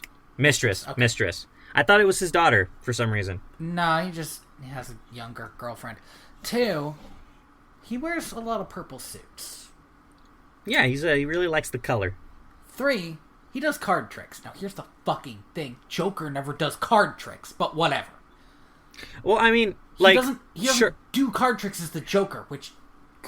Yeah, that's the problem, right? Like, if you're gonna have this gimmick, he should go all have in the with this gimmick. But he But- drops this gimmick in favor for, like, a million other gimmicks that he Here's- goes through like it's a here's- fucking parade. Yeah, that's the thing. Joker's gimmicks are still pretty fucking good in this movie. They are pretty great. I just wish he would commit to, like, an aesthetic tone, but he seems to he seems to be finding himself as a criminal. Yeah. But so that's what you need to know about the setup to this movie, I think. Yeah, so... Oh, no, there's one more thing. Oh. Jack gets betrayed by Grisham That's right. because Grisham knows about his little affair, and so he's going to have him offed by the police, specifically by Not Bullock, whose name I already forgot again. Oh, fuck. But he's going to lead the task force. Eckhart. Sorry? Eckhart. But he's going to lead the task force that kills Napier and his Now- buddies so that they can be out of the way.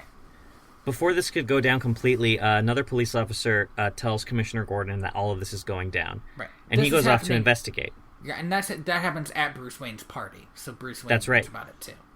So Bruce Wayne decides to also kind of vacate the premises, so as it were. But he also, like, takes a brief moment to kind of sort of spy on Vicky Vale and her friend. Yeah, he does. Like, he's supposed Like, to be he, like- leaving. I will say this, something I like about... he does that. He, like, looks at her and then goes over to the commissioner to, like, find out what was said to him, though. Yeah, So exactly. It makes So- sense in context. It's just, like, if that was the only weird thing that happened between him and Vicky Vale, it'd be fine. But it's not. I will say something about this movie is so Michael Keaton is playing Bruce Wayne in Batman, and I think Michael Keaton is a very good Bruce Wayne in this movie because he looks like the kind of guy you would forget. Like, he's a generic looking guy. I got mixed up with that reporter guy, so yeah, I get it. Yeah, like so like the fact that in this universe, like, Bruce Wayne is a person that people are like, who the fuck is this guy? He's like not necessarily that they don't know who Bruce Wayne is, just that they don't know who he is as a person. Yeah. Makes sense because he doesn't look anything special. He's not like a 6'4" monster who ate Batman like Ben Affleck is, or a weird, creepy, angular British man like Christian Bale. Right, with the stupidest Batman voice. Or,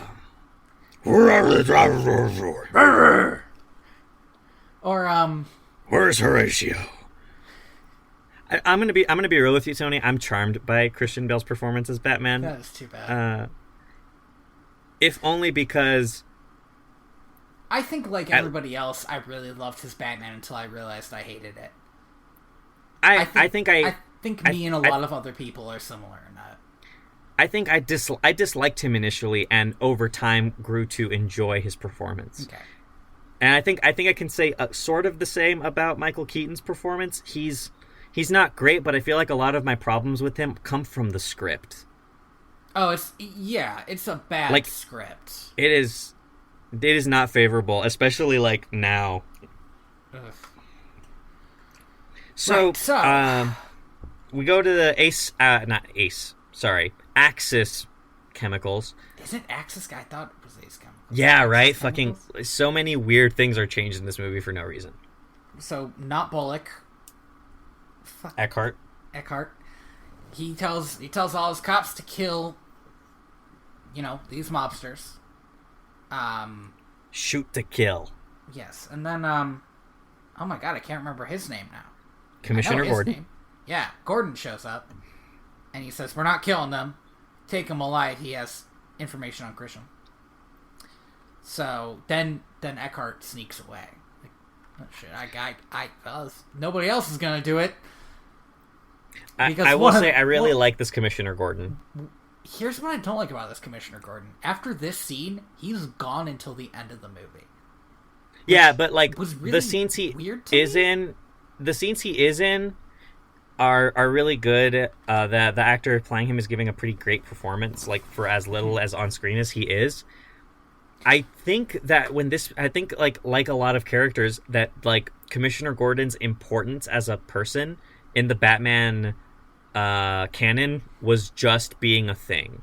Like he'd always been like the guy Batman talks to on the police force, but I think until The Killing Joke, which had just come out, the idea that Batman and Commissioner Gordon are like best friends Maybe he and wasn't are both considered to be. Yeah, all right. Yeah, I think that this movie series in particular really downplays how important Commissioner Gordon is as a whole. That being said, this guy does a pretty good job. I like Here's the thing. When I first saw this, when I was first watching this, I assumed there would be a scene between him and like Eckhart in a hospital bed. But Eckhart just dies, and he's never mentioned again, which is kind of annoying to me. Mostly because I actually enjoyed his performance. Oh yeah, the guy playing Eckhart is great. He hams it up pretty good. Yeah, he does a really good, like, one really good, like, stereotypical detective in a noir type thing. And two, his, like, just his being a corrupt cop is really good. I enjoyed his performance. He also just had a good voice, I think, for the role. Yeah. But Like, he was, like, raspy. There's this big shootout, and Batman really fucks this whole thing up 6 Ways to Sunday. Yeah, he like walks around and is like being all cool and intimidating, like punching guys without looking at them and stuff. Mm-hmm. So he goes to grab Jack. Yeah, Jack's right hand man Bill tells Batman to let Jack go or that he'll shoot the commissioner. Yes, and so he does, and then Batman goes to get the upper hand again, but Jack takes the moment to... Jack can get away, but instead he takes the moment to shoot Eckhart. Which is crazy to me because it's super not Eckhart's fault he's in this situation. I think this was more of like a like the scene earlier in the film where Eckhart tells Jack, like, you're not going anywhere. Yeah. This is Jack's way of like, well, you know what? Fuck you. Yeah. But then Batman goes after him and he falls into the vat, and Batman tries to save him. Which is the last time we will see Batman do something like that in this movie. I was so happy that, like, oh, Batman's trying to fucking save this guy that he knows is a murderer. Mm-hmm. That's pretty kill cool. Somebody. But then that's thrown away. That is literally actually abandoned completely at in the end of the movie, in a way that is super out of character and weird. Crazy. The fact, like, we talk, you know what, like, I can talk all day about how crazy the line, like, I don't have to kill you, but I don't have to save you, is in Batman Begins. Mm-hmm. But what Batman does in this movie is even crazier. This is like, kills him. And he also just kills other guy, like a different guy who had nothing to do with anything. He kills like a lot of dudes. Yes, it's not we'll good. Get to it, but I think we already did, but yes. Yeah, so he ends up in the vat and gets, like, drained out, and everybody assumes he's dead. Everybody assumes he's dead, but surprise, a white hand also comes out of the water. This was interesting. This was an interesting way to create the Joker. I'm not sure if the Joker really has an official... The unofficial official canon is the one in The Killing Joke, where he actually did have the name Jack. That's the thing. He has, like, 5 official beginnings, right? Like, well, no, there he has, like, there have been a ton of, like, different origin stories for the Joker, but the one that everybody really clings to is the one in The Killing Joke. Okay. Killing Joke had Red Hood, right? Was he Red Hood in The Killing Joke? Yeah, he was Red Hood in that. Okay, good. That makes sense to me. That's but what's interesting about this one is he gets these cuts on his face from Batman's batarang. And so that's why he's constantly smiling. It's not from the chemicals. No. It's from the bullet. Did it, like, rebound? I cannot remember. Yeah, he fired a bullet and it like hit like a control panel. Okay. And ricocheted off and then into his mouth. Point is, that's the reason he ends up smiling, because his tendons are, like, wrong there now. Yeah, there's like a great scene that I really like where he's like sitting in what looks like a morgue, and this mortician is like doing plastic surgery on his face. But it's not a morgue though, because there's a neon sign outside that says surgeon. Oh, does it? He's like a backroom surgeon that advertises with a neon sign. That's fucking metal as hell. It's weird. Because this is like not a clean surgery. Do you think maybe he's like actually just a dentist, and then this guy walked in and was like, can you do plastic surgery? No, I bet he's a mob guy. Like, I bet he's somebody who gets paid. No, you know who? Yeah, he's I mean, this is Jack Nicholson, right? He's got a good rapport with dentists. He does. That was a good joke. So good reference, guys. We referenced our own thing, guys. We referenced literally the episode that just happened. Yeah. So Jack goes to this guy, and like the guy like tells him like, there's nothing more I can do. The tendons are completely like dead. Like this is as good as it's gonna get. And Jack Nicholson like tears his face off, looks in a mirror, and just fucking leaves. I think does he laugh? Yeah, he's laughing the whole time. Yeah, okay. And this, I don't, as much as I like Jack Nicholson, I don't like his laugh in this movie. I think it's a bit generic. Okay. I feel like Jack. I sort of like the weird, hammy way he plays the Joker, though. Because I do. I enjoy that. Yeah. Every scene that Jack Nicholson is in this movie, I found myself just smiling at how hammy it is. I feel like he could have gotten to the point where I was rooting for the Joker. When Batman started his own body count, I was like, okay, Jack, take him the fuck out. Fucking bring him down. Fuck the cops. Yes. So that's what Joker's up to. Meanwhile, Vicky Vale and Batman are on a date in Batman's house. And so... Or Bruce Wayne, I should say. Because Bruce Wayne's house. And there's like a really cool scene where they're all like they're having dinner at this absurdly long table. Yeah. And this is a great character moment. Like it shows like Bruce Wayne is not the kind of person who really understands how to be with people. And it's not a bad character moment, but this is the only after this whole scene, we don't get good character moments for Bruce Wayne anymore. Like this we don't. We get two more. We get what I would say are two more pretty good character moments from Bruce Wayne. Okay, we'll see if I agree with that when we get there. But yeah, this is the last. This I think is a fantastic character moment, and it is destroyed by what happens at the end of it.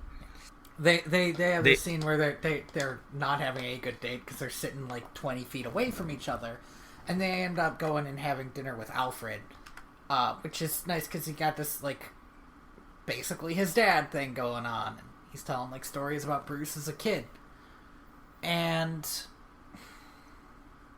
Vicky Vale gets super drunk, and because Bruce Wayne is Bruce Wayne, he doesn't. And because he doesn't drink. I understand why he didn't get super drunk, and then he kisses her, and I'm like, oh, that's kind of problematic. She's super drunk, and then it cuts to like the next morning, and I'm like, fuck you, Bruce. Yeah, what did you do? You fucking got a woman drunk under false pretenses and slept with her. That is like, fuck no, you don't do that shit. It's not okay. This movie was made in the 80s, and I don't give a shit. It was not okay then, too. Like, this sucks. This is really bad. It's so it, like, bad. destroys any empathy I could have had for Bruce Wayne as a character. And I didn't, like, I was looking at them thinking, okay, but did she, like, fall asleep? Is this... But then it's also made clear later, yeah, they boned. And I was like, oh, no. Yeah, and, like, when she said that, I was like, oh, god damn it. Thanks, movie. I was, like, operating under, well, maybe they just, like, snuggled together. Nope. Yeah. Fuck this movie. Let's go back to the character that matters. So, yeah, so... So the Joker, so Napier has started calling himself the Joker. The Joker. And the one thing I love about this movie is the entire movie, it feels like Jack Napier is really trying to find himself. Like, what kind of a criminal am I? Am I a criminal that sticks to the small things? Am I going to go big? What is it? What do I want to do? So he goes to kill his old buddy Grisham. And in the second super fucking weird big monogamy scene. Misogyny scene, not monogamy scene. Monogamy fine. I don't have Monogamy's okay, I guess. That. Well, it's just that, like, historically polygamy has actually been a misogynist thing. It's not... Anyway, he keeps yelling, "You killed me because of a woman!" over and over again. I was like, "Jeez, Jack, tone it down." He kills Grisham in a great scene because he shoots him way too many times and carnival music starts. And I think, yep, this is a good Joker scene. This is good. Mm-hmm. Like, especially because, like, the way he's shooting at Grisham, he's like the first shot is super serious, and then every shot after that, he's like striking these crazy, ridiculous poses until he runs out of bullets. Yeah. Oh, man. So then he goes to meet the other mob bosses. And he basically gives them an ultimatum. Here's the thing I want to say about this. This happens a lot throughout this movie, and it's something I've seen the Joker do a few times, but not in the way that this movie handles it, which is he puts on, like, makeup to look like a regular dude. To look like I thought that, I think, to me, it felt like maybe Jack Nicholson didn't like the white powder that they were putting on his face to be the Joker. And so this was how they answered that. This movie, but it also just made him a creepier villain. Yeah, I feel like this movie could have been basically the same if he had the white makeup on the whole time. But it becomes this sort of thing about kind of which face he's wearing. Even though everybody knows who the Joker is because he just looks like this dead guy. Yeah, and then they find out the guy's not dead. Like, obviously that's the Joker, but it's fine. It was a choice that was made, and that's just dandy. So he goes to give the mob bosses the ultimatum. And one of them is like, "What if I don't want to do it?"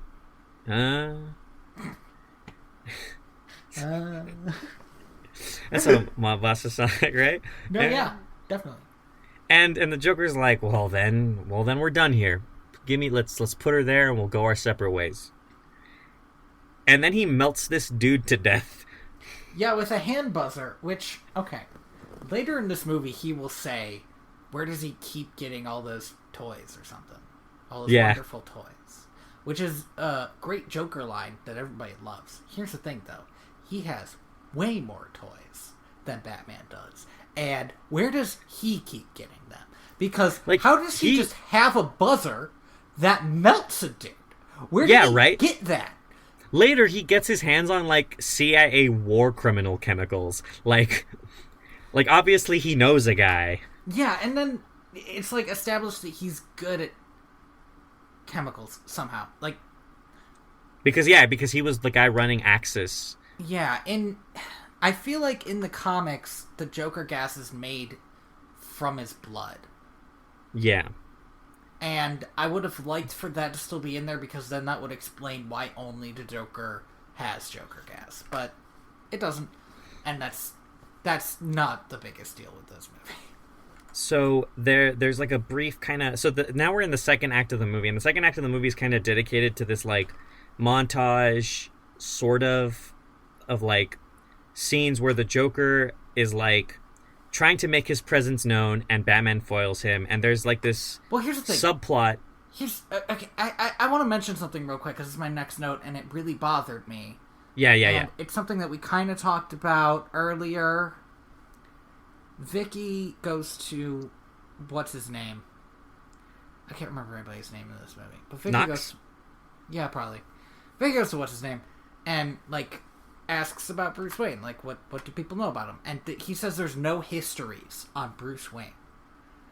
And here's the thing, just the Bruce Wayne that I know has 2 dead parents, a family that is super rich and super old, and a giant business, along with, like, at least a foundation, maybe 2 foundations. And it's fine if he doesn't have any of those things in this movie. I just want that to be better established. Because you can't just say, oh, nobody knows who Bruce Wayne is. Because don't they? And if they say, well, there's not much about him, like he's from a rich family, then there'd be the rich family thing, or he doesn't really do much at his job, then there would be the company. I don't. Yeah, it's the movie. The movie is incredibly vague about what Bruce Wayne actually does for a living, because he does something for a living that's not being Batman. But he also, does, have to go to work, doesn't he? Or he says yeah. he does. And also his family was obviously well off, but also not so well off that when they were murdered, their name was frontline news, which is fucking weird. So I agree with you that it could have been better established. That being said, I like the idea that okay. So the problem with fucking Batman is you have this vigilante who's insanely mysterious, and also this rich billionaire who everybody knows who's insanely mysterious. And like Superman, you would think somebody would go, "Oh, I hold the fucking phone though." Right, Bruce Wayne is Batman. Well, why doesn't anybody just say, "Hey, listen, I know I'm the new guy at work, but why doesn't anybody just say that Bruce Wayne is Batman?" But here's the thing. I've been here for 2 weeks. Okay, one thing about Superman though is what I always like about Superman is his villains don't always assume that he has a secret identity. Yeah, they just assume he's Superman. Yeah.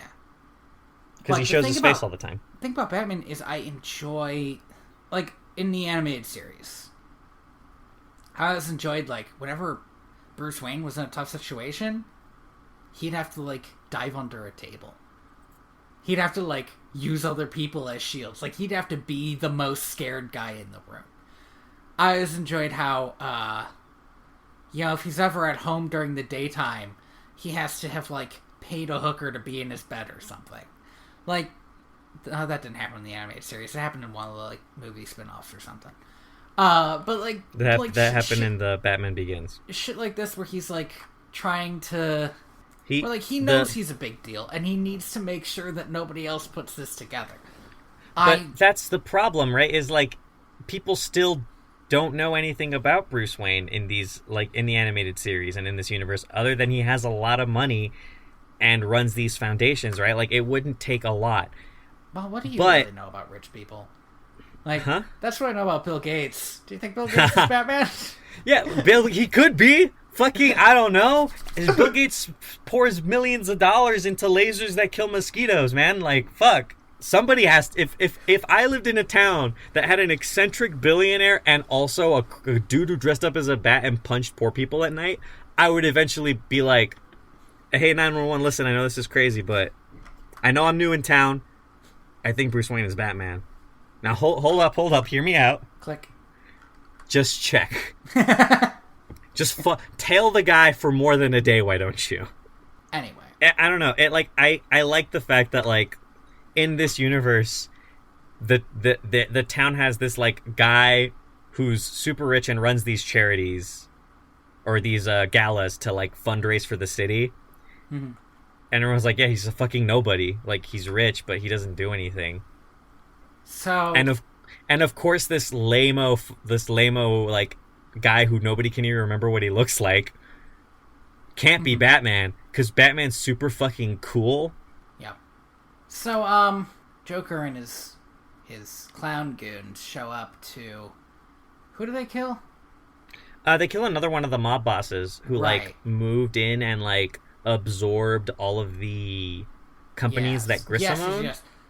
They claimed that Grisham was giving him power of attorney or something, even though Grisham wasn't around, and so he had him killed. And here we see Knox do some actual fucking serious reporting. That's true. For the one and only time, because he really fucking lobs the last question in the movie. But yes, we do see Knox doing some reporting, but we also see Bruce Wayne standing in front of this, just staring at it. Watching all it his clowns happen. with guns show up, and he's the only one who doesn't duck. Mr. Combat Reflexes doesn't get the fuck down when bullets are flying.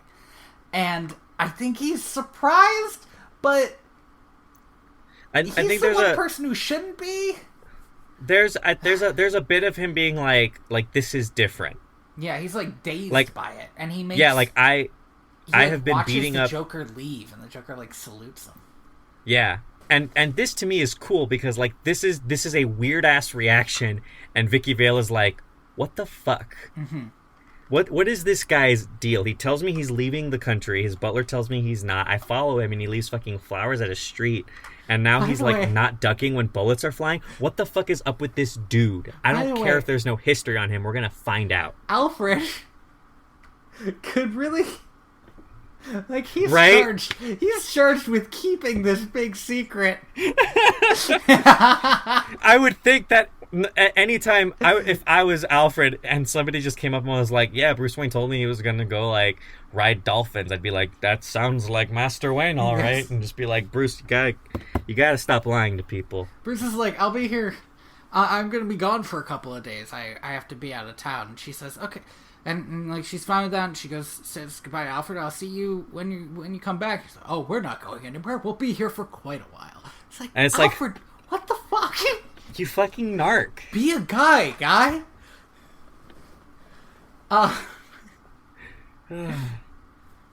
So Joker has this big idea, and he laces a bunch of hygiene products with this deadly chemical that he calls Smilex.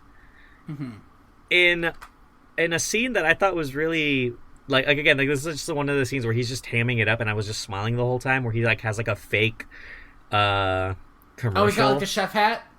Yeah, and like he points at this like dude who's sitting in a chair who's probably really fucking dead, mm-hmm. and he's like, "This guy's been using brand X." Yes. Fucking. Yes, he's a good Joker. He is what he does a lot of stuff that I would associate with like the animated series. And that's the thing, right? Is like this movie sets up a lot of the tone and mm-hmm. look that the animated series runs with. Like the animated series has its heart and its roots in this movie, and I think it's the only good thing to come out of this movie. Oh, that reminds me of something that I had forgotten to make a note of. When Batman leaves the chemical plant, he drops the smoke bomb. Oh yeah, and you can just fucking see him fly away, and I looked at that and I thought, this is Hollywood. They couldn't have gotten a good smoke bomb. Like, it didn't actually need to be. They could just. How much smoke do you need to hide Batman? I don't know. They can do it though. I remember when I watched Batman Begins in when it came out, and how fucking cool it was. The scene where he like has all of these bats flying at the cops, and then he just walks out. And that to me makes sense, because if a bunch of fucking bats are flying at you, guess what? I don't have my rabies shots up to date. Most people don't. That's not a thing we have to worry about in 2003. You get the shot after you get bit because it's very painful. Exactly. So all of these people are like, fuck. It's like 5 shots in your stomach. It's bad.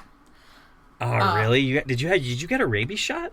No, but when I was little, I got bit by my dying dog.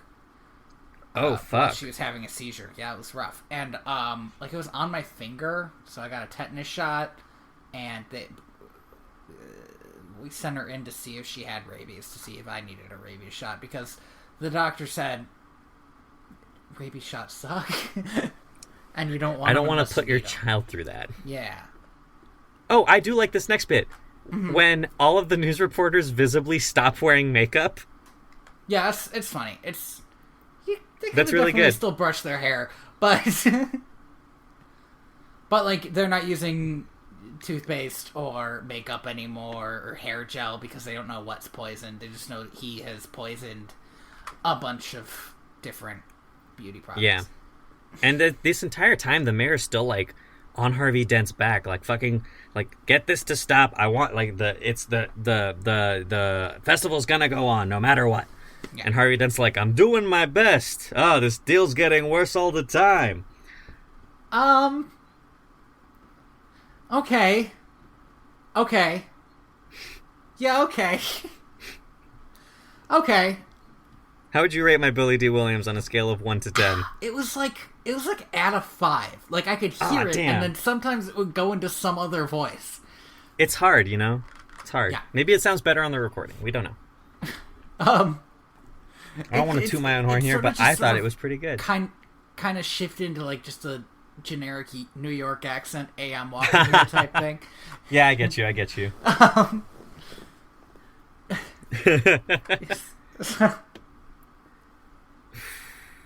Batman calls Alfred to or Vicky calls Alfred to confirm her date with Bruce Wayne. Now this is still too far ahead. The Joker wants to bone Vicky, and he decides he's gonna invite her to the art museum, kill everyone there, and then fuck up all the art. That's his big plan. Sorry. Yeah. He gets there and he starts playing a song by Prince. Yeah, the soundtrack is Prince. That is so on the fucking nose that I couldn't help but think, did the Joker hire Prince to make music for him? For this and then a later scheme? It's really good. It's also wacky tobacco, like. Well, but that's why it's good. Like, I want the Joker to be fucking crazy. I want everything that the Joker does to be nuts and over the top, in the same way that I don't want everything Batman does to be nuts and over the top, you know? Yeah. But here's the thing. So, Vicky calls Alfred to sort of confirm with Bruce. Alfred tells Bruce, and Bruce says, "Oh, we didn't have a date tonight." And then, like, doesn't show up for the date. Well, okay, to remember... World's greatest detective. Okay, no. Vicky just said, "Hey, I'm gonna be a bit late to our date tonight." No, she says at the museum. Does she say that? I do not remember her saying that. Yeah, because she says at the museum, and then it goes to the museum.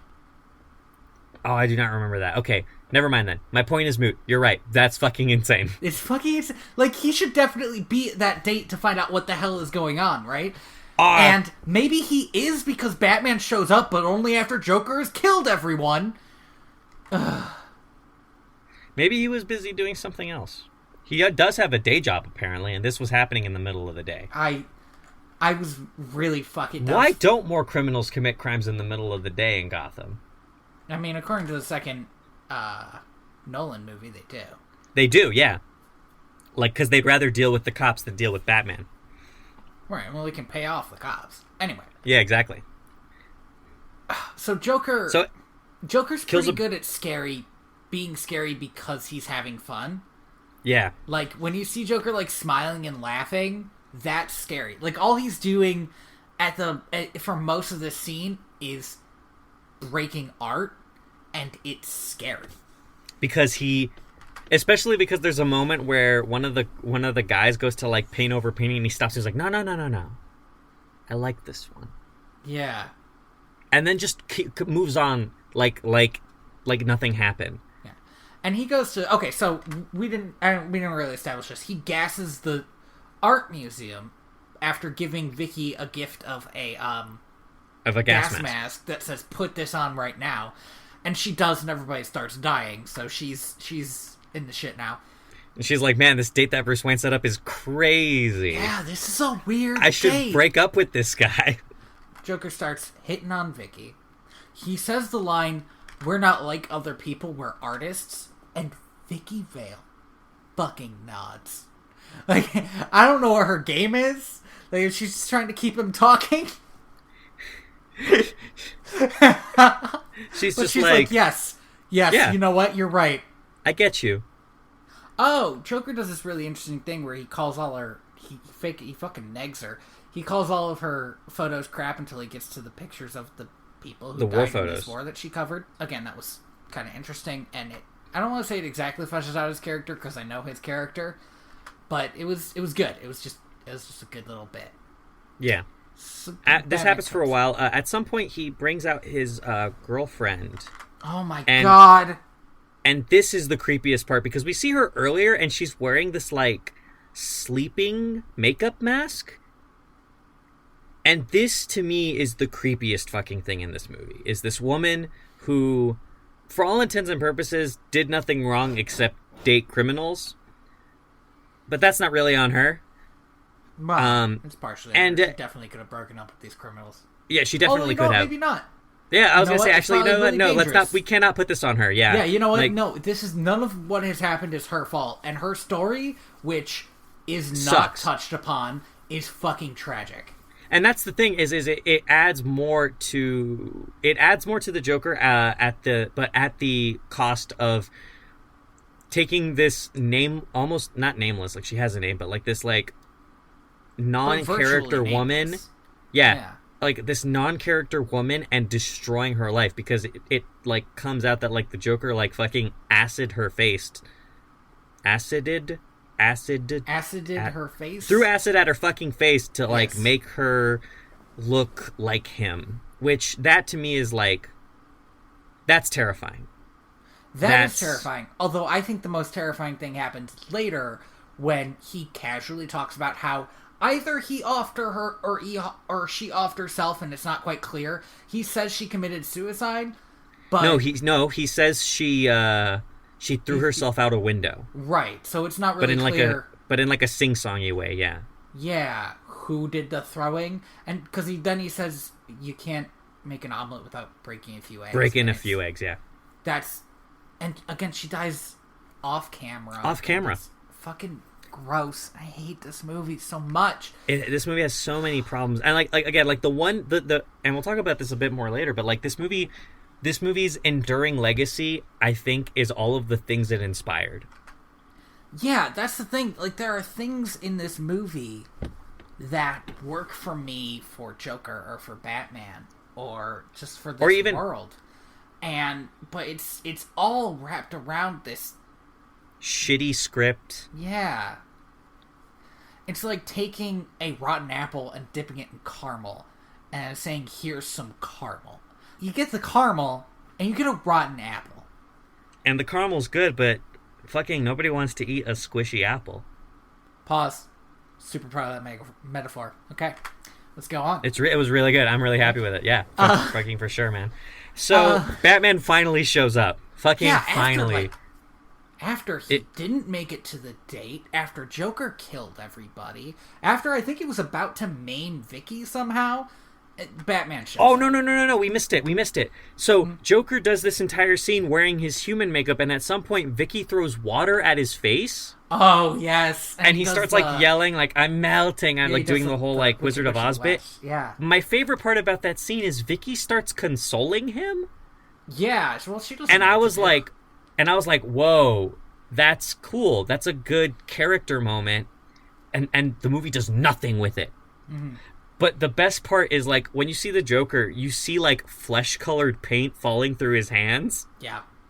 And then he just looks up and he just has like this pale face, green hair, and you're like, yeah, that does suck. Yeah. No, I do not want. And then Batman finally shows up. Finally. So much happens when Batman's not around. He comes in through the skylight. Another victim of Batman. So he gets Vicky out of there. They did this whole big, like, running through the alleys thing. Yep. Batman casually asks Vicky her weight, which is kind of rude. Although the rude thing doesn't happen until later. I'll get to it.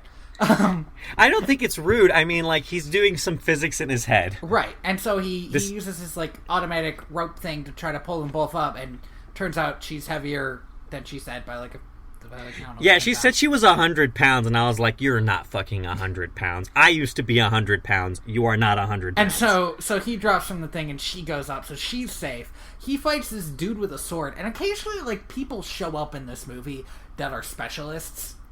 Yeah. And this guy shows up twice. With knives on their feet or something. And so this guy shows up with a sword, and in the back of my head... 2 swords, exactly. In the back of my head, I thought... Okay, Indiana Jones should shoot this guy. Because he does, like, the swinging the sword, like, what? And I was like, boom. Shoot that guy.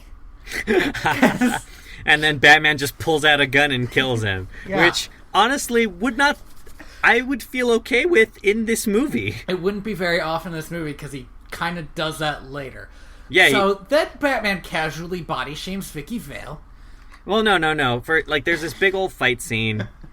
Vicky Vale's taking photos and being a photographer, and oh my gosh, this is important. Mm-hmm. Batman gets knocked out at some point, and the goons go to take off his mask. Here's the thing about this scene. At first I thought, wow, he wasn't knocked out for very long. And then I remembered people don't actually get knocked out for very long in real life. Like, a few seconds is what you get. And I actually like that, because that's not usually how movies do it. Yeah. The fact that Batman, like, gets knocked down in this movie makes me feel like yeah, he's just a dude. Mm-hmm. Like, he's got his intentions in the right place, sort of, but he's just a guy. A rubber suit that doesn't let you turn your head and holds your head at this very awkward angle wouldn't like be the end all of protection sometimes, and that's cool. It humanizes Batman, but it also makes him more terrifying because he keeps getting back up. Mm-hmm. And so he gets up after Vicky Vale shoots a photo, and they're like, there's the woman, and he beats up everybody else, and then he flies up to where Vicky Vale is and body shames her. Now he casually body shames her. He's like, you're not 100 pounds. And, like, come on, dude. I mean, like, to be fair... said, next time you should be more honest because I was trying to do this thing. But... to be fair, she should have been more honest because he was trying to do this whole thing. But also, my dude, Batman, I know you're, like strong silent type. Take the time. Use your words. So he takes her in the Batmobile, which... That's another thing I don't like in this movie, because the Batmobile is so ostentatious, and how is he hiding that? But that's kind of something you need to accept with Batman in general. Yeah, like, he's theatrical. The show is as important to being Batman as being an effective crime fighter is not. So he drives off with her in the car. She like keeps freaking out, which I kind of get, given her night, but also, like, it just kind of makes her feel like a damsel in distress, which I didn't love. Yeah. I do like that there's a point where she's sitting in the Batmobile and she's like, I can fucking just look at this guy's face. Mm-hmm. And she starts, like, leaning in, and he just, like, turns on a light and it shines into her eyes. Like, no. Like, that seems like a very Batman thing to do. I really would have liked it if you just slapped her hand away. No, stop it. Stop. Yeah. Stay on your side. or if he pressed a button and a window started rolling up. A window went up, like in like in Pushing Daisies. Yeah. Oh man. So they get to the Batcave, and he has all this information about the Smilex drug that he's been detectiving this whole time, apparently. Like that. So Batman does detective work in this movie, which is great. You don't see him do any of it, which is not great. Right. Like you get a couple of throwaway lines of him, like, inquiring about stuff or telling Alfred, get me a file on this thing. But other than that, you don't get to see him do the detective work, which is a shame. So he figures out all of the stuff about the chemicals and the combination that it would take to kill people, and gives it to Vicky. Mm-hmm. And again, this, as a general rule, that would have been slightly more interesting if, like, he gave it to her partner. Like, I feel like there are characters who should be used in this movie that aren't used at all. He gives it to Vicky and then roofies her straight up. Now, this would not be weird had we not already established the fact that Bruce Wayne is kind of a creepazoid. Yeah, like, if that whole other date thing hadn't happened, this wouldn't be that weird. But or if he had said something like, you can't know where this is, or something. In Batman Begins, there is a scene in which he has what's-her-name at the Batcave, because he saves her life and gives her the drug and the serum, and he tells her, you're going to fall asleep, and you're going to wake up at your apartment. Right. And you're going to have all this information. I need you to get this serum to Commissioner Gordon. That's good. That's like he's like telling her, like, these are the things that are going to happen. Like, I'm not trying to abuse your trust. This is all just in, like, for the sake of keeping my identity a secret.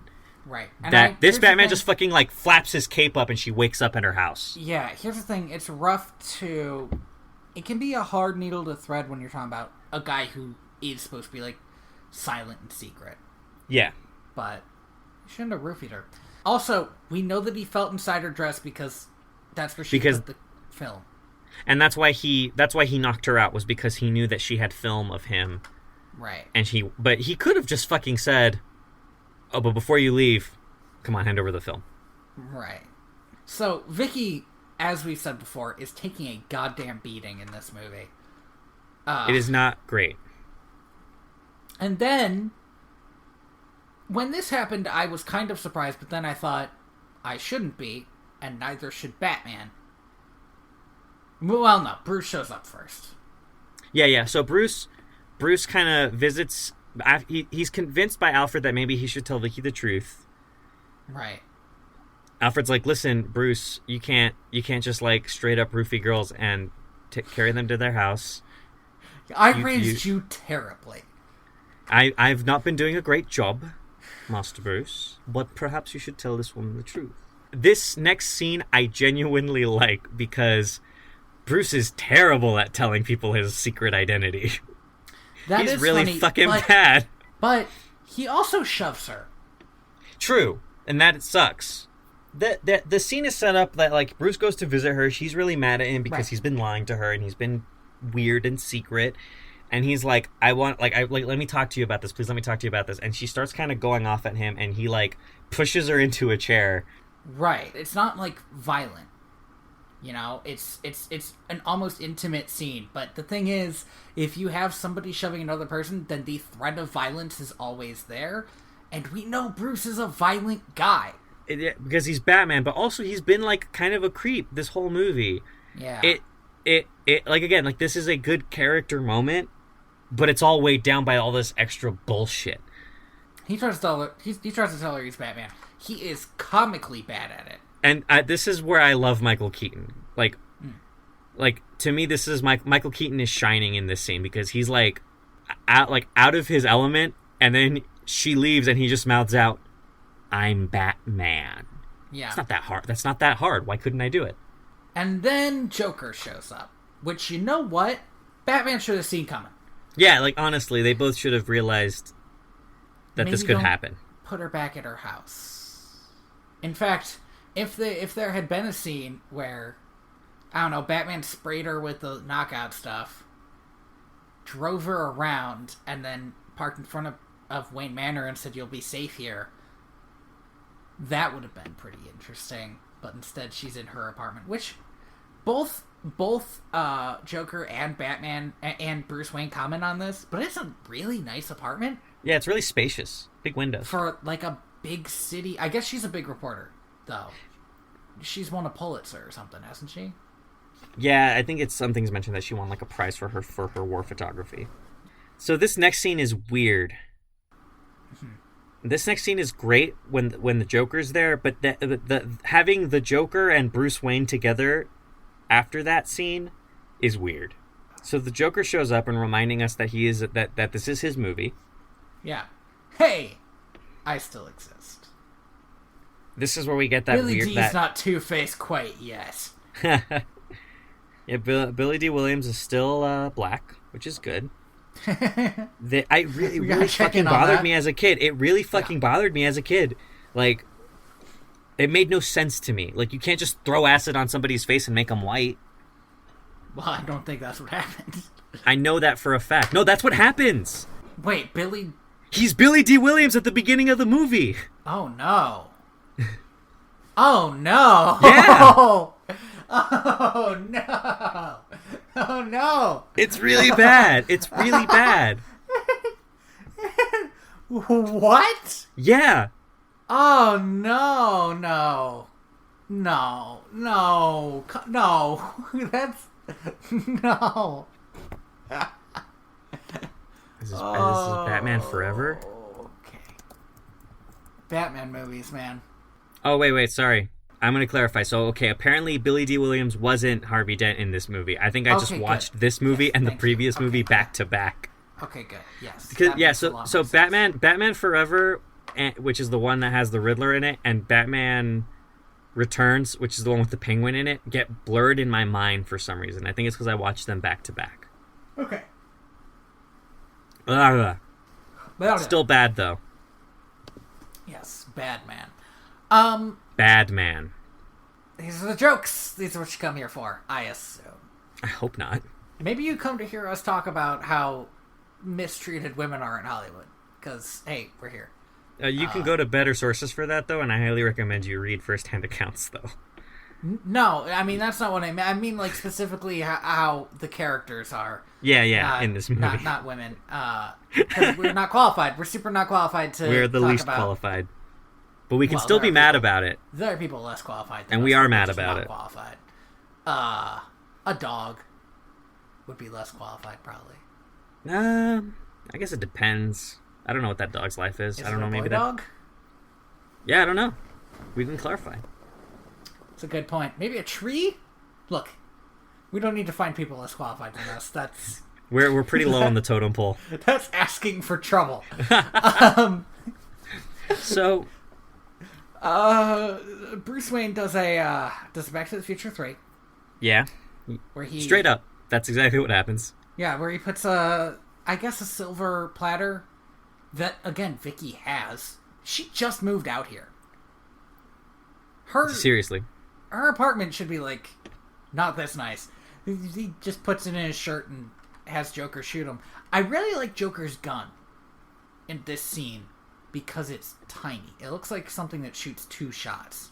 I think his gun changes sizes throughout the movie because there's a great moment at the end of the movie that's pretty great. But the gun he has in this one is like just like a little handgun, and I feel like it's really easy to be intimidating with a really big gun. Yeah. And they probably give him a little gun so it would make more sense when Batman doesn't die. But he shoots Bruce Wayne. I guess there isn't a ringing bong. Oh, but before he shoots Bruce Wayne, he looks at him and he says, "Have you ever danced with the devil by the pale moonlight?" I hate this. I hate this a lot.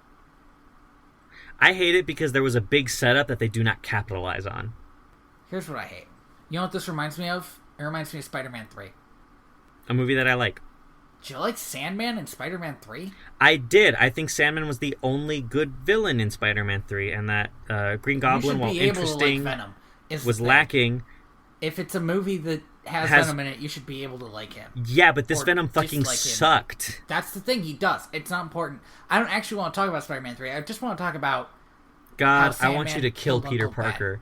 And how Joker apparently killed the Waynes. Now, this is a bad way to add drama to your movie.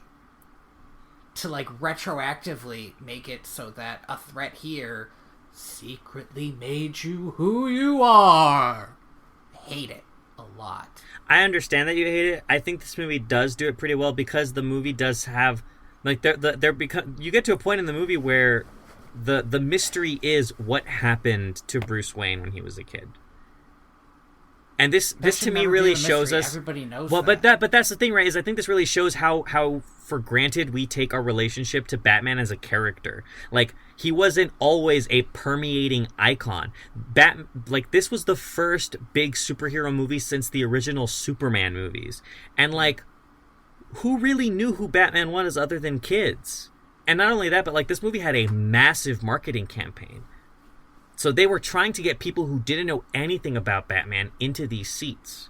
Like, this I think might have been the only time in history that you could have made that a mystery. So Batman gets shot and disappears because he's an asshole who doesn't make sure his girlfriend's okay. Well, she didn't make sure he was okay. She just fucking left him there. There was a dude with a gun! She didn't run to him. There I would was have a ran guy to him. with a gun. You fucking stand still. But when he left, she went to go check on him, and he was already gone because he's an asshole. So she is an asshole. She goes to find him because, well, he just left. And then Alfred shows her the Batcave. So now she's in on it.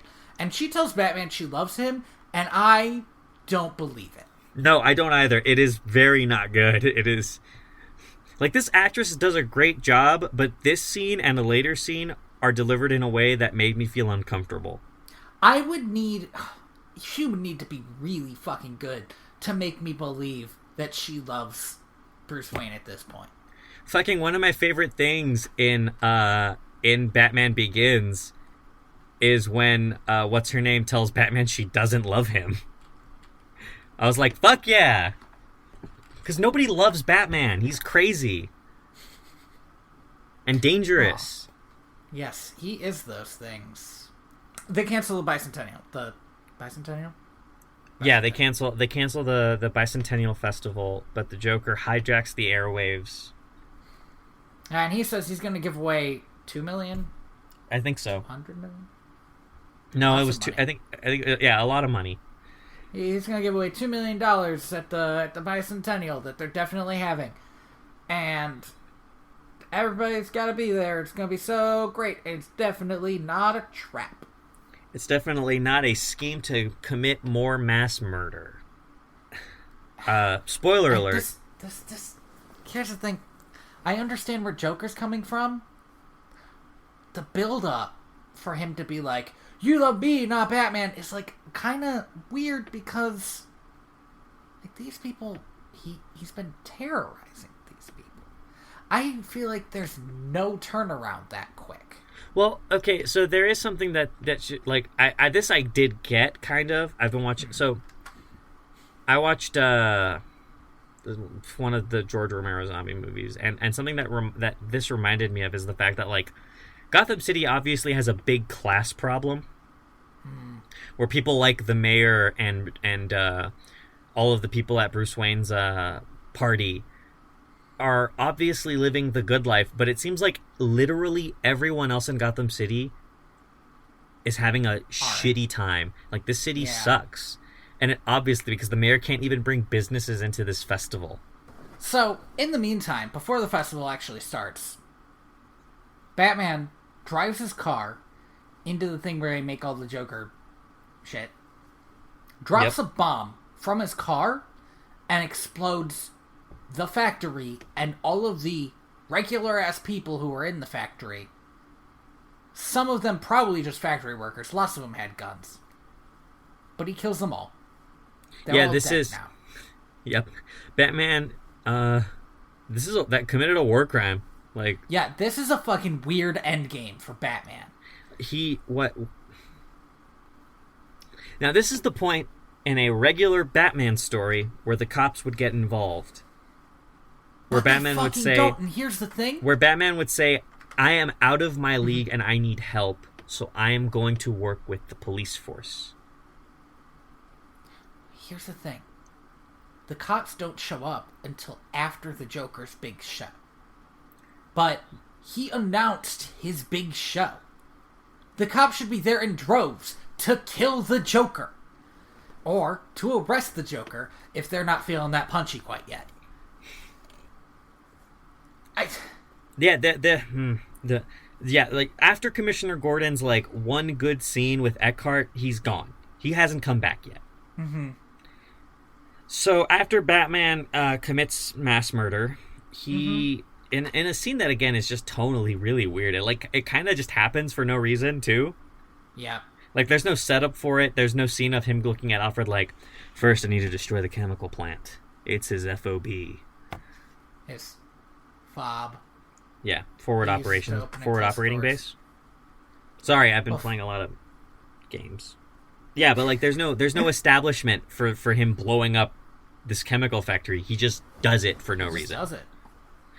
He's Batman. So then take this shit sitting down. Then he's in his bat plane while all this other shit happens. So Joker, is it okay to shift to Joker? Were you gonna say something? Oh yeah, I was gonna say, like, the Joker releases gas from all of the parade balloons. Mm-hmm. I don't know if we established that, but that was his plan that we were talking about earlier. He's poisoning everybody. Here's the thing. Tell me what's his name's name again. Knox? Yeah. So Knox has this scene, which I guess is supposed to be heroic, where he grabs like a baseball bat and one of those, like a hospital mask almost, like a paper one. Yeah. Well, you can use it for like when you're painting so that you don't breathe in fumes. But I don't think it works on like Joker gas. I would think so, because Joker gas is definitely like bigger, because it's like it's a vapor and not a gas, really. So it wouldn't get through the mask. I don't know. But the other thing is, Vicky is just in a car, and cars are not airtight. No. Anyway, they're both fine. He gets into some big fight with like a bunch of nerds, and he ends up on top of his own car that Vicky's driving, and she basically crashes him into a bunch of trash. Yeah, she fucking hits him with his own car, which is like a bomb ass move on Vicky's part. And again, this could have been more interesting if he was a character that I cared about at all. And they were actually friends? If they had, like, a friendship or a partnership that I cared about, and she accidentally hits him with his car while saving him. Yeah, right? Like, that would have been a good moment. Yeah. Meanwhile, this is like 15 minutes, and it occasionally cuts to Batman flying in his stupid plane.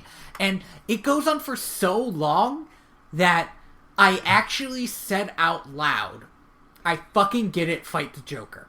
There was a moment that I fucking hated where he flies up through the clouds and makes the bat symbol on the fucking moon, and I just said, yes. Like, I said under my breath, fuck you, Tim Burton. Yeah, that's when I said I fucking get it. Like, okay, you're Batman, go fight the Joker, asshole. Like, fucking... So, in a scene that is, again, like, homaged and done better in The Dark Knight, he flies his plane at the Joker. Shoots him with a real gun! He shoots him with a real gun! No, yes, but first he does get the balloons out of there. Oh, yeah, but I sorry, yeah, he did that a while back, but sorry. Sorry if I didn't bring that up, because I was so...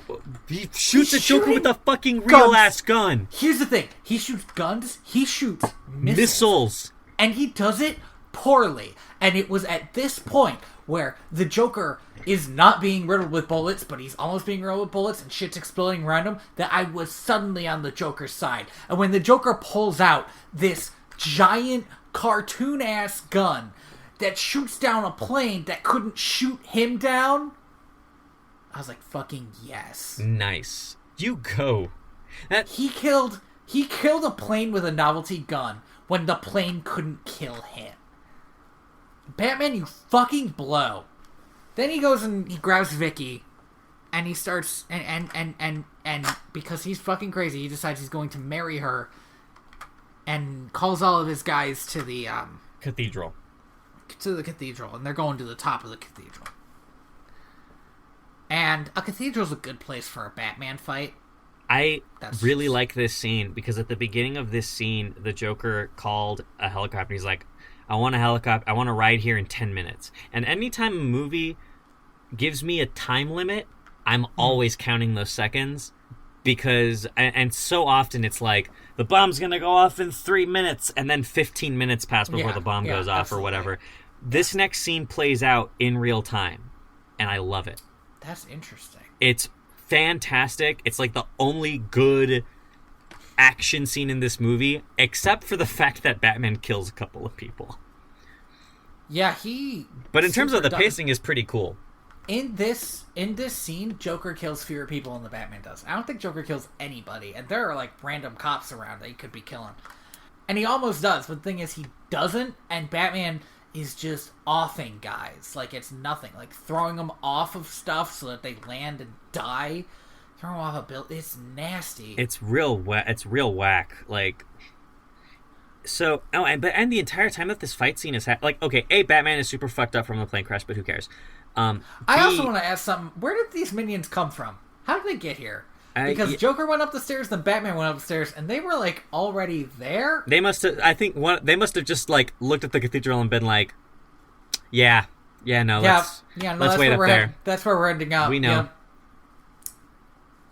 But yeah, no, you make a good point though. Yeah, like there's no reason for all these guys to be there. I work for the Joker. I'll be at the top of the cathedral. You know where I'll be. Listen, you work for the Penguin. Go down to the sewers or to the fucking zoo or wherever the fuck you go. I'm going to the top of that cathedral, though. He needs me to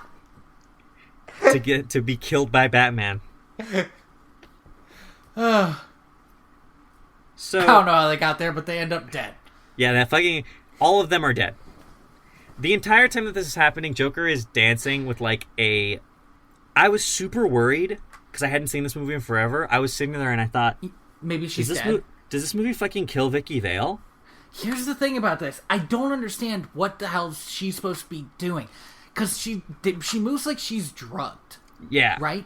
But then, every time he makes a joke, she reacts to it. So she's not that drugged. She's just like a real bad dancer, I guess?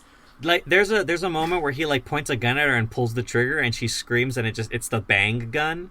Yeah. Don't get me wrong, I love the bang gun. But Like, is she I drugged or is she not? Yeah, I don't understand what they're doing. So Batman, because he's a murderer now, says, "Oh, you just gonna stop Joker." Joker's like, "You made me, don't you remember?" Sorry, and Batman's like, "You made me." We What? completely skipped the flashback. Like, we talked about it, but we Of course, didn't I talk skipped the about flashback. it. Yeah, so there's a flashback to the mystery of what happened to Bruce when he was a kid is revealed, and it turns out that the Joker killed his parents but didn't kill him. Woo! Oh no! Right, and he says, "You ever dance with the devil in the pale moonlight?" And that's how Batman figured it out. Yeah, world's greatest detective. How old is Jack Nicholson by comparison to Michael Keaton? Pretty old, I think. Jack Nicholson's really old, but Okay. Michael Keaton is also pretty old now. I'm just trying to establish like I don't know, at least a 20... 20 years, yeah. No, maybe like... No, okay, wait. Yeah, all right. Yeah, 20 years. Jack Nicholson was born in 1937, and Michael Keaton was born in 1951. Okay, so they're cast, right? That's fine. Yeah, that makes sense. Just want to be sure. So, Joker and Batman talk about how they made each other. Batman throws Joker over the railing. Because of fucking course he does. He just straight up is like, fuck this. And No, Joker wait. does... Sorry, no, I need to talk about this. Oh, okay.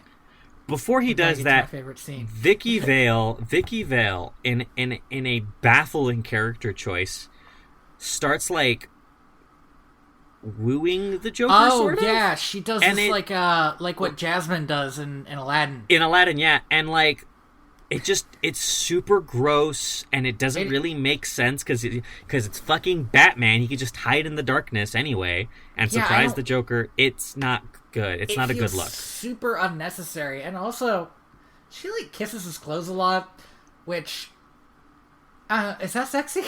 Like, I don't think so.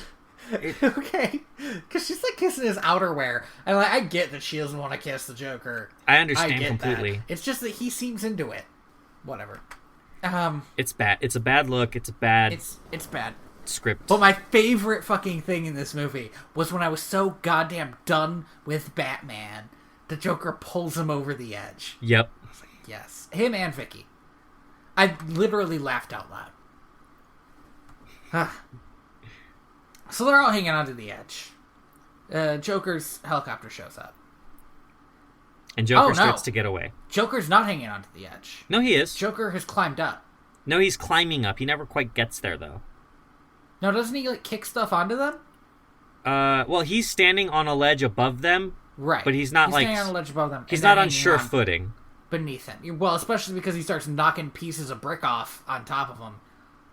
Because, I mean, that's a good Joker thing to do. This whole thing has been a bad Batman thing. A bad Vicky Vale thing. I didn't know that I cared about Vicky Vale's character until I saw this movie. Right, and it's just shat on. It's not that Vicky Vale is like the most memorable Batman character. It's just it sucks to see a named woman character be treated so fucking badly By every male by character. literally every male character. Fucking, there are some male characters who take the time out of their fucking schedule to just remind her that she's a woman in this movie, and it sucks. Yes. Oh, fuck the 80s, man. This is bullshit. I'm glad I was born after this movie. Helicopter shows up, and the Joker starts getting away, and Batman's like, fuck no, I'm gonna kill you if it's the last thing I do, and attaches a gargoyle to the Joker. The gargoyle is pulled off the edge of the Building. cathedral. Yeah. Yeah. After a fairly long scene of kicking a gargoyle, the Joker is eventually pulled off of the rope. Vicky and Batman just climb up like they could have done that the whole time. Yep. Which happens a lot in movies and always bothers me. Well, no, they don't climb up. I thought they fall. Oh! Yeah, they start to climb up and then they fall, and Batman does His grappling hook grapple thing. rope. Which we've all seen Spider-Man, we've all read the comics. So yeah, they do the grapple hook thing. Joker has landed and his chest is giggling because he has the clattering teeth. In his, which, what a way to go out. If you're gonna kill the Joker, that's like not bad. Yeah, but like that. I hate that Batman killed the Joker. Like, that's not supposed to happen. Fuck this movie. Fuck Batman. I think I hate Batman. No, just focus on Adam West. It's okay. That's the thing. They had this like closing where it was like, oh, Batman's going out with Vicky, and like, oh, he's going to be late tonight. Yeah, I not because surprised. He's Batman. This bullshit, and it made me think of Batman looking at Catwoman, and just having a genuine emotional moment that never happened in this other movie. Yeah, seriously, like the closest this movie gets is the scene where Batman tries to tell Vicky that he's Batman. Yeah, this was rough. This movie was not good. I think this movie has a lot of legacy behind it. It set up the like second of three era. It set up the second era of superhero movies. It also like is the establishment of like a specific kind of gothic noir tone that Batman the Animated Series takes, as well as inspiring things like the Joker gas, which wasn't a thing in the comics. It did a lot that I think, but it also is so weighed down by its just bad writing. It's really terrible. God. It doesn't know what it wants to do with Batman. It doesn't know what to do with a female character. It doesn't know how to no, it's not even that it doesn't know what to do. It doesn't know how to handle a female. Tim Burton can't write a female character to save his fucking life, is what this movie tells me. Because I don't remember the last Tim Burton movie I saw where the female character had some agency was The Nightmare Before Christmas, and even then it was not great. I feel like Sally does pretty well. What other Tim Burton movies have I seen? I don't fucking know. The Corpse's Bride was weird. I remember liking it. Yeah, I remember liking it as a kid I remember liking it as a kid. I don't know how I'd feel about it now, but I definitely don't like any of Tim Burton's live action things. Except maybe Beetlejuice. What about Edward Scissorhands? How's that one? No. Did not like it. Yeah. Okay. Does he mistreat the female character in that one? I don't remember. I just remember not liking it. Yeah, it's been a long time, and when I saw like half of that movie, and I was like, this is too weird. And that's where Tim Burton usually gets. That's where I usually get off on the Tim Burton train. Like, this is a little too weird. It's not usually like, man, this guy doesn't know what to do with any female characters of his. There is a super big tone problem in this movie as well, where like. Every scene with the Joker is scary, but has a...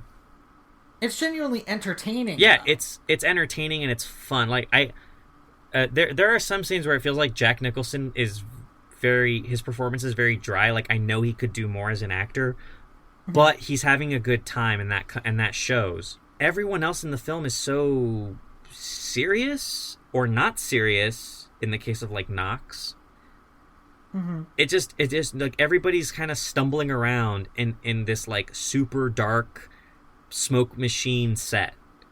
I guess what we're saying is watch Batman 66. Definitely watch Batman 66. It's fun. It's a lot of fun. It's a lot of fun. Maybe watch it. Maybe watch like half of it and then take a break. Yeah, because watch it at your own pace. Yeah. Yeah, it's a bit long, and it makes me want to watch the TV show to see if those are better paced, which I bet they are. Just because they end probably after a half hour or so. I've been wanting to rewatch Batman the Animated Series, which I haven't done because I haven't seen it in years now. But it's so hard to find in one piece. Yeah, it's really good though. It's worth looking into. For a while, it was on Amazon Prime. Yeah. I don't know if it still is. It wasn't the last time I checked, but I don't have Amazon Prime anymore, so. Gosh, this keeps happening to us. See, the fun movie was first. And the second movie wasn't fun. Now it feels like we're ending the show on a downer. I think we are going to end the show on a downer because, okay, so I want to say this. I love Michael Keaton as an actor. I think that Michael Keaton, it was a good choice to be Batman, and I don't regret that choice. There's a lot that he does with the character, and he's honestly just bogged down by a bad script. That happens. I believe the same thing about Ben Affleck. I think Ben Affleck can be a good Batman. He's just being bogged down by this shitty-ass fucking script. At the end of the day, I think both Batman 1989 and Batman 1966 have a legacy, but there is something to be said about the fact that nobody after Christopher Nolan's Dark Knight trilogy, nobody really talks about Batman 1989 anymore. but people That's still talk about 66. The other thing is, Batman 66 is was like 50 years ago now. Yeah. And I think it's aged pretty well. Yeah, it's inoffensive. Yeah. And that's... Batman 89 is very offensive to me. Yeah. It looks like there was a ton of script work that went into this movie before it was finally bought, but like there was a version of this movie that had Bill Murray as Batman and Eddie Murphy as Robin. What? What? Yeah, right? And it was What? and it was supposed to be like a super like campy take on the film. Oh my gosh. Okay. Oh man. And then Tim Burton came on and was like, "No, we're going to make this shit dark and edgy." Damn it, Tim. Killing me. A lot of actors were considered for the role of Batman. But Bill Murray is by far the wildest. I would love a Bill Murray Batman movie. I want a modern Bill Murray Batman movie. How old is Bill Murray now? Bill Murray's really old. I know.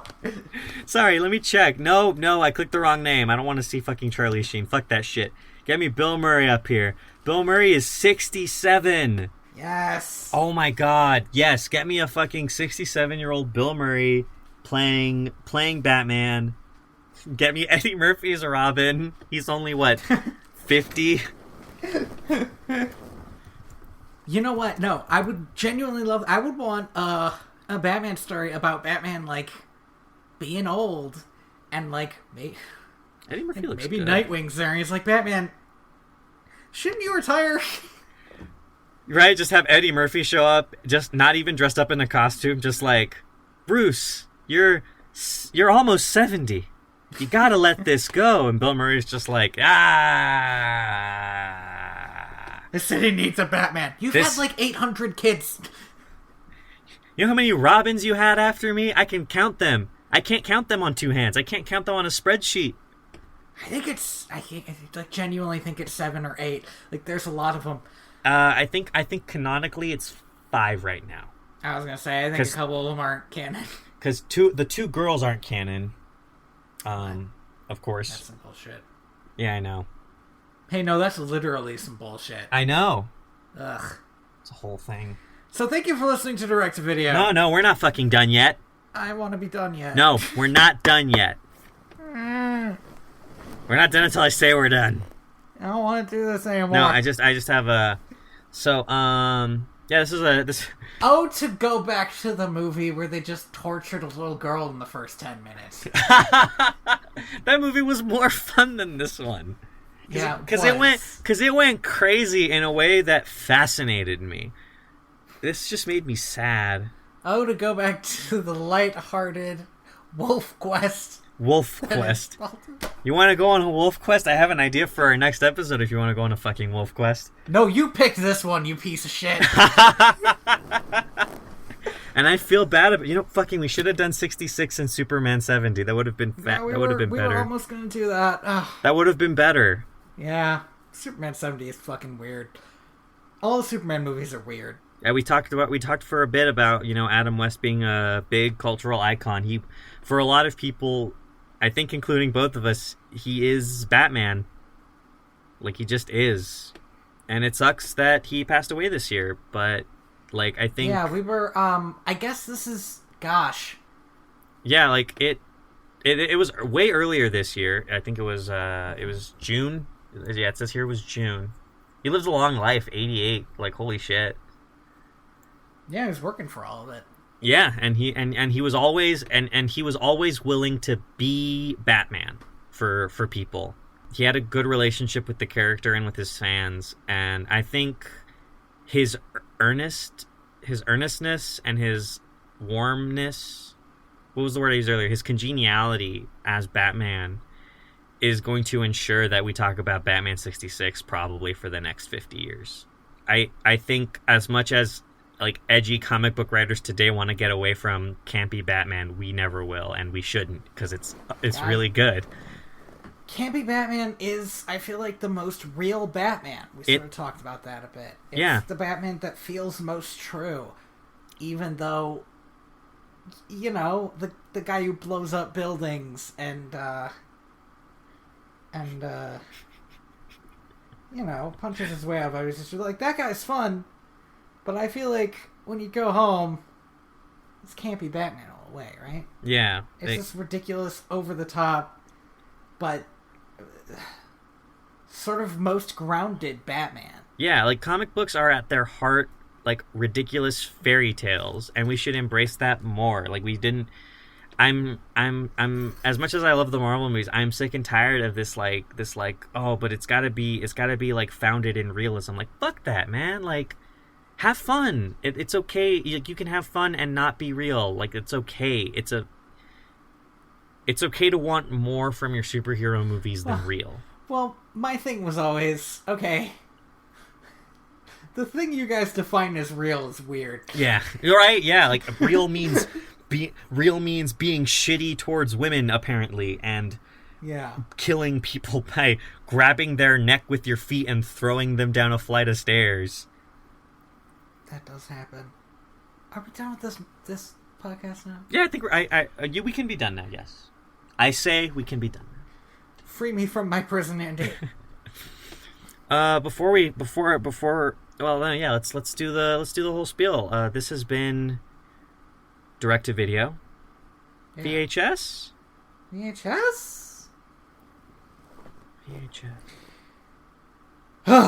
I've been your co-host, Tony Robusto. And I've been your co-host, Andy Reyes, a.k.a. No, I got nothing. I haven't done the nickname thing for a while because it's really hard. And yeah, I think King Tut. King Tut. No, Mask of the Phantasm. Good one. All right. Deep pull. Fuck yeah. Yeah, and if you want to find us on social media, I am TheaterBats, at TheaterBats on Twitter. And I am at royalty_Valens. If you want to find our podcast, you can find it on iTunes, Google Play, wherever you get your local podcasts. Just look up direct to video, wherever you find your local podcasts. I hate that just so much. Just look us up. We will be there. And give us that sweet 5-star rating. It really helps with the search algorithms. It helps other people find out what we do and who we are. If you want to search us out and see all the extra shit that we do, which I will get back to doing better. I mean, sort of fell off the wagon. We're all busy. You can go to direct2.video, and that also has links to, all places you can find the podcast and subscribe to it. And our music is by Lee Rosevere. It's probably playing Penguins right on now, Parade. Unless we talk for longer, then it won't be. Well, we're gonna come back with our what we're doing next time. Yeah. Oh wait, no, I said I would do this more. Come find my comic. Oh, that's right. It's inspired by 2events.org. The current storyline is about a necromancer and an owl attacking a bunch of tadpoles. It makes sense in context. Sort of. There's a lot of lore. There's a lot of lore in that sentence. There is. Yep. This comic it's come about by stream of consciousness and just building on different stream of consciousness stuff. It's like the Great Gatsby of webcomics. It's true. That's what everyone says about it. That's a blurb. You should add that to your website and put my name under it. It's going to be right at the top. The Great Gatsby of webcomics. That's just because I'm a big fan of green light, though. That's how I'm going to pitch it to Ryan North when I meet him. I'm just going to say, hey, Ryan North, have you read The Great Gatsby of webcomics? Good. If it's okay with you, Andy, I kind of want, for our next podcast, to watch 101 Dalmatians 2. Yes. Patch's London Adventure. Yes. Yeah. This is another one that I watched when I was a kid. Okay, cool. Also, I've been seeing a bunch of stuff about 101 Dalmatians, and I kind of want to get into it. Yeah, no, for sure. I will say this. Yeah. I don't remember anything about it, which means it wasn't egregiously bad. There we go. But who knows? A lot has changed Not in 10 years. egregiously bad. Raves Andy Reyes. At that, I'll take that. Honestly, I will take Yeah. I will take a sequel or a follow-up or a reboot that is not egregiously bad. It has been so long since I liked a movie. I am the ghost of John Smith. No, I'm looking. Well, fine. Oh, it's still Halloween. It's still Spookums. Yeah, it's the night of the I am the Spookums. ghost of John Smith. What? That's right. Oh, That's shit. fucking right. Oh, man. Plot twist. Okay. Yep. A I'm bigger... gonna stop recording now. Does John Smith Jesus. dance with the ghost under the pale moonlight? Would you stop?